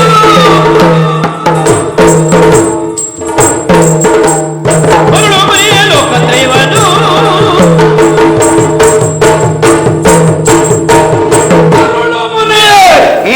ನಿನ್ನೆದುರಿಗೆ ಬಂದು ನಿಂತವ ಸಾಮಾನ್ಯ ಅನ್ನುವುದಾಗಿ ಭಾವಿಸಬೇಡ. ಗೊತ್ತಾಯ್ತು. ಲೋಕತ್ರಯವನ್ನು ಗೆದ್ದು ನಿಂತ ವರಬಲಾನ್ವಿತವಾದಂತಹ ದಂಭಾತ್ಮವನೆನಪಿರಲಿ. ನೀನು ದಂಭೋದ್ಭವ, ನೀನು ಯಾರೇ ಆಗು, ನಿನಗೆ ಬೇಕಾದದ್ದು ಆ ಹುಡುಗಿ ತಾನು. ಅವಳು ಅಕ್ಷರಶಃ ನನ್ನ ಮಗಳು. ಅವಳನ್ನ ನೀನು ಪಡೆಯಬೇಕು ಅಂತಾದರೆ ನನ್ನಲ್ಲಿ ಹೋರಾಡಲೇಬೇಕಾದದ್ದು ನಿನಗೆ ಕರ್ತವ್ಯ ಅಲ್ಲ, ಕಾರಣ. ಹೋರಾಡಲಿಕ್ಕೆ ಸಿದ್ಧವಾಗಿಯೇ ಇದ್ದೇನೆ. ಸುಲಭ ಅಂತ ಭಾವಿಸಬೇಡ. ಸಹಸ್ರ ಕವಚ ಉಂಟು, ನೆನಪಿರ್ಲಿ. ಕವಚ ಎಷ್ಟಿದ್ದರೇನು ಅದು ಮುಖ್ಯ ಅಲ್ಲ. ತಲೆ ಒಳಗೇನುಂಟೆನ್ನುವುದೇ ಮುಖ್ಯ. ತಲೆ ಇದ್ದವರು ಬಹಳ ಜನ ಇರ್ತಾರೆ. ನಿನ್ನಂತವರು ನಿನಗೆ ಕವಚ ಇದ್ರೆ ಏನು? ಕವಚವನ್ನ ಕಳಚುವ ಸಾಮರ್ಥ್ಯ ನಮ್ಮಂತವರಲ್ಲಿ ಇರುವಾಗ ನೀನೆಲ್ಲ ಎಂತ ಯುದ್ಧ. ಹಸಿವಾದಾಗ ತಿನ್ನುವ ಬಾಳೆಹಣ್ಣಲ್ಲ ಕಾಣಿಸ್ಲಿಕ್ಕೆ. ನಿನ್ನ ಶಿರಕಳಚಿಯನ್ನು ಜಾಗ್ರತೆ. ಕಾಣುವುದಕ್ಕೆ ಬಾಳೆಹಣ್ಣು ಕಣ್ಣಿಗೆ ಸೌಂದರ್ಯವನ್ನು ಕಾಣಿಸ್ತದೆ, ತಿಂದ ಮೇಲೆ ತಂಪನ್ನು ಉಂಟು ಮಾಡುತ್ತದೆ. ಬಾಳೆಹಣ್ಣಿನ ಬಲ ನಿನಗೆ ಅನುಗತವಾ?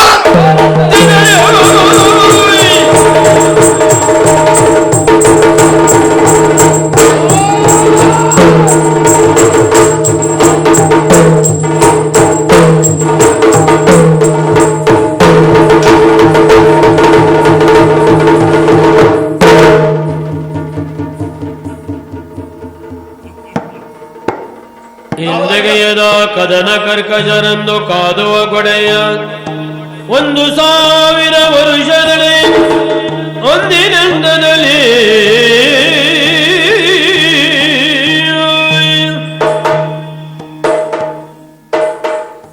ಸಹಸ್ರ ಕವಚನಾಗು.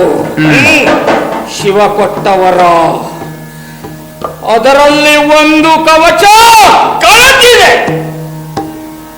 ಹಾಗಾದರೆ ಇವನಿನ್ನು ಬದುಕಿದ್ದಾನಲ್ಲ, ಸಾಯಲಿಲ್ವಾ? ಸಾವಿರ ವರ್ಷ ಕಾಲ ಸಾವಿರದ ನೆನಪಿಟ್ಟುಕೋ. ಯಾರು? ನಾನು. ನೀನು ನೀನು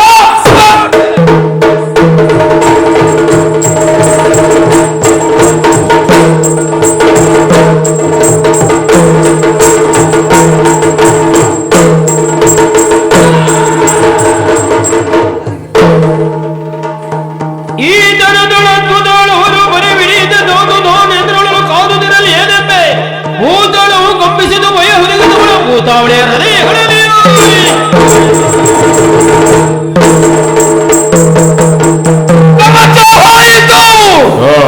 ಮುನಿ ಸತ್ತು ಬಿದ್ದಿದ್ದಾನೆ. ಬಣಗು ಮುನಿಯಿಂದ ಏನು ಮಾಡುವುದಕ್ಕೆ ಸಾಧ್ಯ? ಒಂದು ಹೋದರೇನು 999 ಉಂಟು.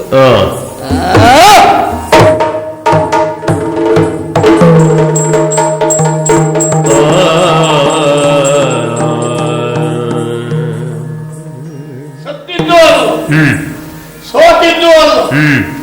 ಸೋಲಿಸುವುದಕ್ಕೆ ಅಲ್ಲ, ಸಾಯಿಸುವುದಕ್ಕೆ. ಏನು ಮಾಡಬೇಕಂತ ನಾನು ಅಭಿನಯಿಸಿದ್ದೆ. ಸತ್ತಂತೆ ನಟಿಸಿದ್ಯಾಕೆ? ನಿನಗೆ ಸಾವು ಸೂಚಿಸಿದ್ದೇನೆ ಅವನು. ಆದರೆ ಇದು ನನ್ನಿಂದ ಮಾತ್ರ ಅಲ್ಲ, ಹೇಳಿದ್ನಲ್ಲ ಹರನಿಂದ ಹೊರಬರದಿದ್ದೇನೆ ಅಂತ. ಜ್ಞಾನ ದೃಷ್ಟಿಯನ್ನ ಗಮನಿಸಿದಾಗ ನಾರಾಯಣ ಋಷಿಗಳು ಒಬ್ಬರು ತಪಸ್ಸು ಮಾಡಬೇಕು, ಮತ್ತೊಬ್ಬ ಯುದ್ಧ ಮಾಡಬೇಕು. ಹಾಗಾದ್ರೆ ನರ ಋಷಿಯನ್ನೇ ಹಿತಗರಿಸಿ ನಾವು ತಪವನ್ನು ಅಂಗೀಕರಿಸಿ ಇವನನ್ನು ಮುಗಿಸಲೇಬೇಕು. ನೋಡೋಣ.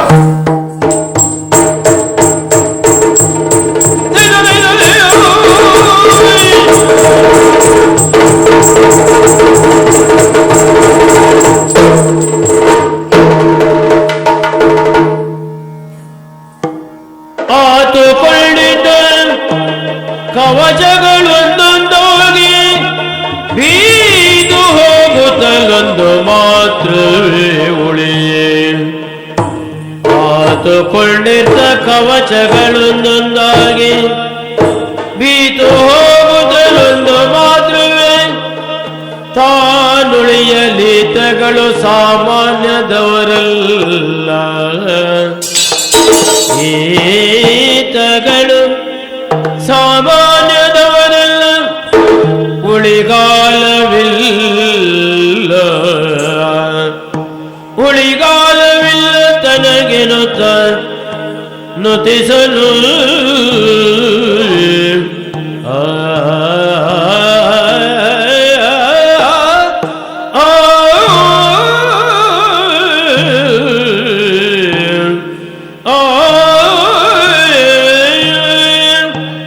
ಧನುಷರಾಯುಧಗಳ ಪಾದ ಮೂಲದುಳು ಧನುಜಾಗ್ರಗಣ್ಯತ ಇಳಹಿ ದೈನ್ಯದುಳು ಘನಮಹಿಮನೆ ನಾರಾಯಣ ತ್ರಾಹಿ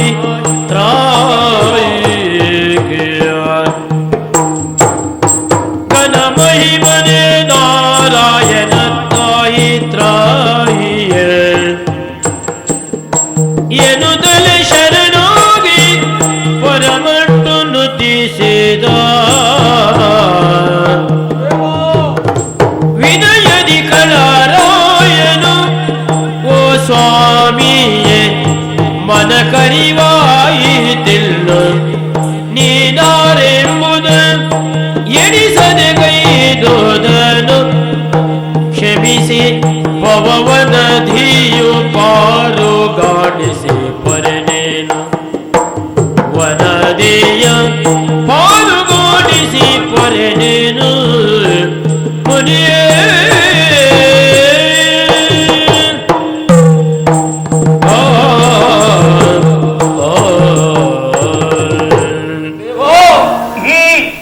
ಏನೋ ಸಾಮಾನ್ಯ ಋಷಿ ಎನ್ನುವುದಕ್ಕಾಗಿ ಕಾದುವುದಕ್ಕೆ ಮುಂದಾದೆ.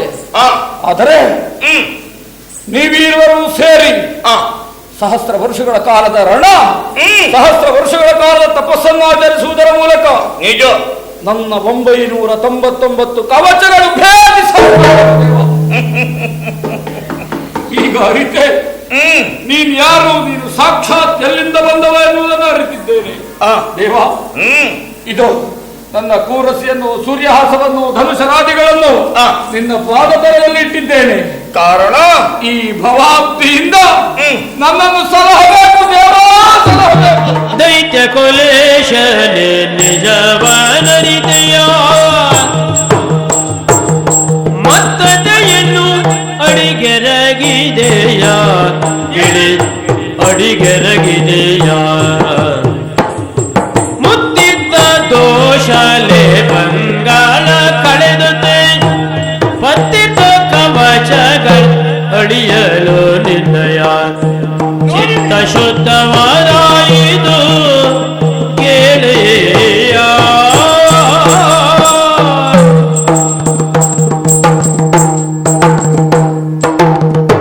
ಧನುಜೇಂದ್ರ ದೇವ, ಅಂತಲೇ ನಿನ್ನನ್ನು ಸಂಬೋಧಿಸುವುದು ಈಗಲೂ ಸಹ ಆದ ಮಧೇಂದ್ರ ಅಂತಲೇ ಕರೆದೆ. ಹೌದು, ನನ್ನದಾದಂತಹ ಗುಣವನ್ನು ನೋಡಿ ಕರೆದೆ. ಅಲ್ಲ, ನಿನ್ನ ಸಾಹಸ, ನಿನ್ನಲ್ಲಿರುವಂತ ಶೌರ್ಯ ಅಲ್ಲ, ನಿನ್ನಲ್ಲಿ ಆದಂತಹ ಅನುಗ್ರಹವನ್ನು ಗುರುತಿಸಿ ಕರೆದದ್ದು. ಈಗ ಕರೆದದ್ದು ಯಾಕೆ? ಯಾಕೆ ದೇವರೇ? ನಿನ್ನ ಗುಣ ಹೊತ್ತೋದವೇನಾದರೂ ತಪ್ಪು ಗೊತ್ತಾಯಿತಲ್ಲ ನಿನಗೆ. ಮನ್ನಿಸಬೇಕು. ನಾನು ಯಾರು? ನೀನು ಯಾರು? ನೀನು ಮಾಡಿದ್ದೇನು? ನಾನು ಮಾಡೋ ಹೊರಟಿದ್ದೇನೆ. ಇದು ಎರಡರ ಅರಿವು ನಿನಗಾದ ಮೇಲೆ ಕ್ಷಮಿಸಬೇಕಾದದ್ದು ನಮ್ಮಂತವರ ಧರ್ಮವೂ ಹೌದದು. ಯಾವಾಗಲೂ ನಿನಗೆ ಅಂತಲ್ಲ, ಪ್ರತಿಯೊಂದು ಜೀವಿಗೂ ಇದು ಸ್ವಭಾವವೇ. ತನ್ನಲ್ಲಿರುವುದನ್ನ ಕಳೆದುಕೊಂಡ ಮೇಲೆ ಅರಿವಾಗ್ತದೆ, ಅಯ್ಯೋ ಏನನ್ನ ಕಳೆದುಕೊಂಡೆ, ನನ್ನಿಂದ ಏನಾದ್ರೂ ತಪ್ಪಾಯಿತು ಅಂತ.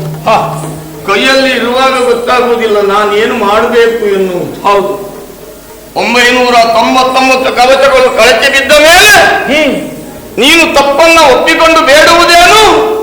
ಭಗವದ್ದಿಂದ ನನ್ನನ್ನು ದಾಟಿಸಬೇಕು ದೇವರೇ. ಮುಕ್ತಿ, ಭವದ ಬಂಧನವನ್ನು ಬಿಡಿಸಬೇಕು. ಕಳ ಅದು ಸುಲಭವಲ್ಲ. ಮುಕ್ತಿ ಎನ್ನುವುದು ಬೇಡಿದಾಗಲೂ ಅಲ್ಲ, ಕೇಳಿದಾಗಲೂ ಪಡೆಯುವುದಕ್ಕೋ ನೀಡುವುದಕ್ಕೋ ಸಂತೆಯಲ್ಲಿ ಸಿಗುವ ಸಾಮಗ್ರಿ ಅಲ್ಲ. ನಿರಂತರವಾದ ಸಾಧನೆಯ ಮೂಲಕ ಸಿಗಬೇಕಾದದ್ದು ಮುಕ್ತಿ. ಇದು ನೀನ್ ಯಾರು, ನಿನ್ನ ಮೂಲ ಏನು ಎಂಬುದನ್ನು ನಾನು ತಿಳಿಸ್ತೇನೆ. ಏನು ದೇವರೇ? ನಿನ್ನನ್ನು ಪಡೆದದ್ದು ಒಬ್ಬ ಖಳ ಕನ್ಯೆ ದಾನವಿ. ನಿಜ. ಕ್ಷೇತ್ರ ಗುಣಕ್ಕನುಗುಣವಾಗಿ ಶರೀರ ಮತ್ತು ಸ್ವಭಾವ ಎರಡನ್ನು ಹೊಂದಿದವನು ನೀನು. ಲೋಕದ ಮುಖಕ್ಕೆ ಹೊಂದಿ ಕಾಡಿನಲ್ಲಿ ಬೀಸಾಡಿ ಹೊರಟ ಹೊತ್ತಿಗೆ ಜಗತ್ ಚಕ್ಷು ಸರ್ವರ ಬದುಕನ್ನು ಬೆಳಗುವವನು ಪ್ರತಿನಿತ್ಯವೂ ಕಾರಣದಿಂದಲೇ ಅವನನ್ನು ಜಗಚ್ಚಕ್ಷು ಅಂತ ಕರೆದಿದ್ದಾರೆ ಭಗವಾನ್ ಭಾಸ್ಕರನನ್ನು. ಆ ಭಾಸ್ಕರ ನಿನ್ನ ಅಳುವನ್ನು ಆಲಿಸಿ ಅನುಗ್ರಹಿಸಿದ. ಆ ಕಾರಣದಿಂದಲೇ ನಿನಗೆ ದಂಭೋದ್ಭವ ಸಹಸ್ರ ಕವಚವನ್ನು ಹತ್ತು ನೀನು ಇಲ್ಲಿಯವರೆಗೆ ಹೀಗೆ ಬದುಕುತ್ತಾ ಇದ್ದಿ, ಬದುಕಿ ಬಂದಿದ್ದಿ. ಆದರೆ ನಿನ್ನ ಮೂಲ ಇದು ಹೌದು. ನೀನು ಬಯಸುವ ಮುಕ್ತಿ ಇಂದು ಈಗ ಹೀಗೆ ಸಿಕ್ಕುವುದಲ್ಲ. ನಿನ್ನೊಳಿವುದಿನ್ನೊಂದು ಕವಚವದನ್ನು ಭೇದಿಸದಿರಲು, ನಿನ್ನೊಳಿವುದಿನ್ನೊಂದು ಕವಚವದನ್ನು ಭೇದಿಸದಿರಲು, ಮುಕ್ತಿಯ ಕಲ್ಲಿಗೆಯು ತಾನುಲಿಯದೋರಳು ಮುಂದೆ ದ್ವಾಪರದಿ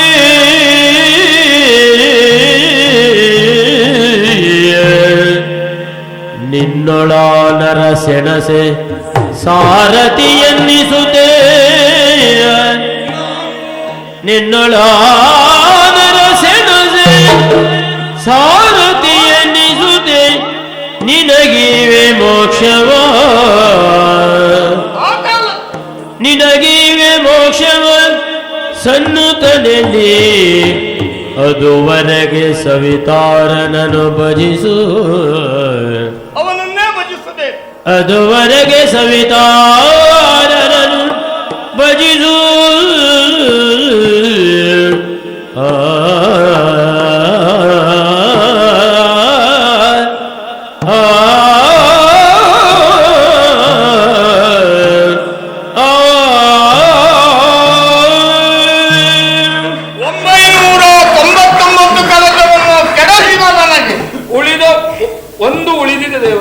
ಯಾಕೆ ಉಳಿಸಿದ್ದು ಅದನ್ನು? ಯಾಕೆ? ನೀನು ಯಾರೆಂಬುದನ್ನು ನಿನಗೆ ತಿಳಿಸಬೇಕಾಗಿತ್ತು, ಅದಕ್ಕಾಗಿ ನಾನು ಉಳಿಸಿದ್ದು. ಈಗ ನೀನು ಯಾರು ಎಂಬುದನ್ನು ತಿಳಿಸಿದ್ದೇನೆ, ಇನ್ನೇನು ಮಾಡಬೇಕು ನೀನು ಎಂಬುದನ್ನು ತಿಳಿಸಲೇಬೇಕಲ್ಲ. ಈ ಒಂದು ಕವಚನ ಭೇದನವಾಗಿ ನನಗೆ ಮುಕ್ತಿಯಾಗುವವರೆಗೆ ನನ್ನ ಕಾರ್ಯ ಏನು ಅನ್ನೋದು ಬೇಡ. ಇದು ಕಳಚಿದ ಹೊರತು ನಿನಗೆ ಬಯಸಿದ್ದು ಸಿಕ್ಕುವುದಿಲ್ಲ. ಹೌದು, ಇದು ಕಳಚುವುದು ಈಗ ಅಲ್ಲ, ಮತ್ತೆ ಇದು ಯುಗ ಯುಗಾಂತರದಲ್ಲಿ ಜಗತ್ ರಕ್ಷಕನಾಗಿರುವಂತಹ ನಾರಾಯಣ ಪ್ರತಿಯೊಂದು ಯುಗದಲ್ಲಿ ಒಂದೊಂದು ಅವತಾರವನ್ನು ಎತ್ತಿ ಬರುತ್ತಾನೆ ಎನ್ನುವ ಸತ್ಯ ಸಂಗತಿ ನಿನಗೆ ಗೊತ್ತಿರುವಂತದ್ದು. ಹೌದು, ಹಾಗೆ ಮುಂದೊಂದು ದಿನ ದ್ವಾಪರಾಯುಗ ಎನ್ನುವುದು ಪ್ರಾರಂಭವಾದಾಗ ಕೃಷ್ಣ ಎಂಬ ನಾಮವನ್ನು ಅಲಂಕರಿಸಿ ಪಾಂಡವರಲ್ಲಿ ನರನಾಗಿ ಹುಟ್ಟಿರುವಂತಹ ಪಾರ್ಥನ ಸಾರಥಿಯಾಗಿ ರಣಕ್ಷೇತ್ರಕ್ಕೆ ಬಂದಾಗ ಪಾರ್ಥನಲ್ಲಿ ನೀನು ಹೋರಾಡುತ್ತಿರುವ ಆ ಹೊತ್ತಿಗೆ ಅವನ ಸಾರಥಿಯಾಗಿ ಬಂದ ನಾನು ಈ ಕವಚ ಇಂದೊಂದನ್ನ ಪಡೆದು ನೀನು ಇಂದು ಬಯಸಿದ ಮುಕ್ತಿಯನ್ನು ಮುಂದೆ ನಿನಗೆ ಅನುಗ್ರಹಿಸ್ತೇನೆ. ಅಲ್ಲಿಯವರೆಗೆ ನಾನೇನು ಮಾಡಬೇಕು? ಅಂದು ನಿನ್ನ ಹೆತ್ತ ತಾಯಿ ಬೀಸಾಡಿದ ಸಂದರ್ಭದಲ್ಲಿ ನಿನ್ನ ಅವಳನ್ನ ಕೇಳಿ ಭಗವಾನ್ ಭಾಸ್ಕರ ಹೇಗೆ ಕರುಣ ತೋರಿ ನಿನ್ನನ್ನು ಕಾಪಾಡಿದ್ದಾನೋ ಈ ಕ್ಷಣದಲ್ಲಿಯೂ ಹಾಗೆ ಯಾವತ್ತೂ ನಾನು ಮೂಲವನ್ನು ಮರೆಯಕೂಡದು. ನೀನು ಬದುಕಿದ ಆ ಮೂಲವನ್ನು ಇವತ್ತು ಸ್ಮರಿಸಲೇಬೇಕು. ಅವನನ್ನೇ ಸ್ಮರಿಸು, ಹೆಚ್ಚೇನು ಅವನನ್ನೇ ಹಿಂಬಾಲಿಸಿ ಅಲ್ಲಿ ಆಶ್ರಯಿಸು. ಕಾಲ ಬಂದಾಗ ನಿನ್ನ ಹುಟ್ಟು ನೀನು ಬಯಸಿರುವ ಮುಕ್ತಿ ಕಾರಣವನ್ನು ಸೇರ್ತೇನೆ. ಸೂರ್ಯನನ್ನ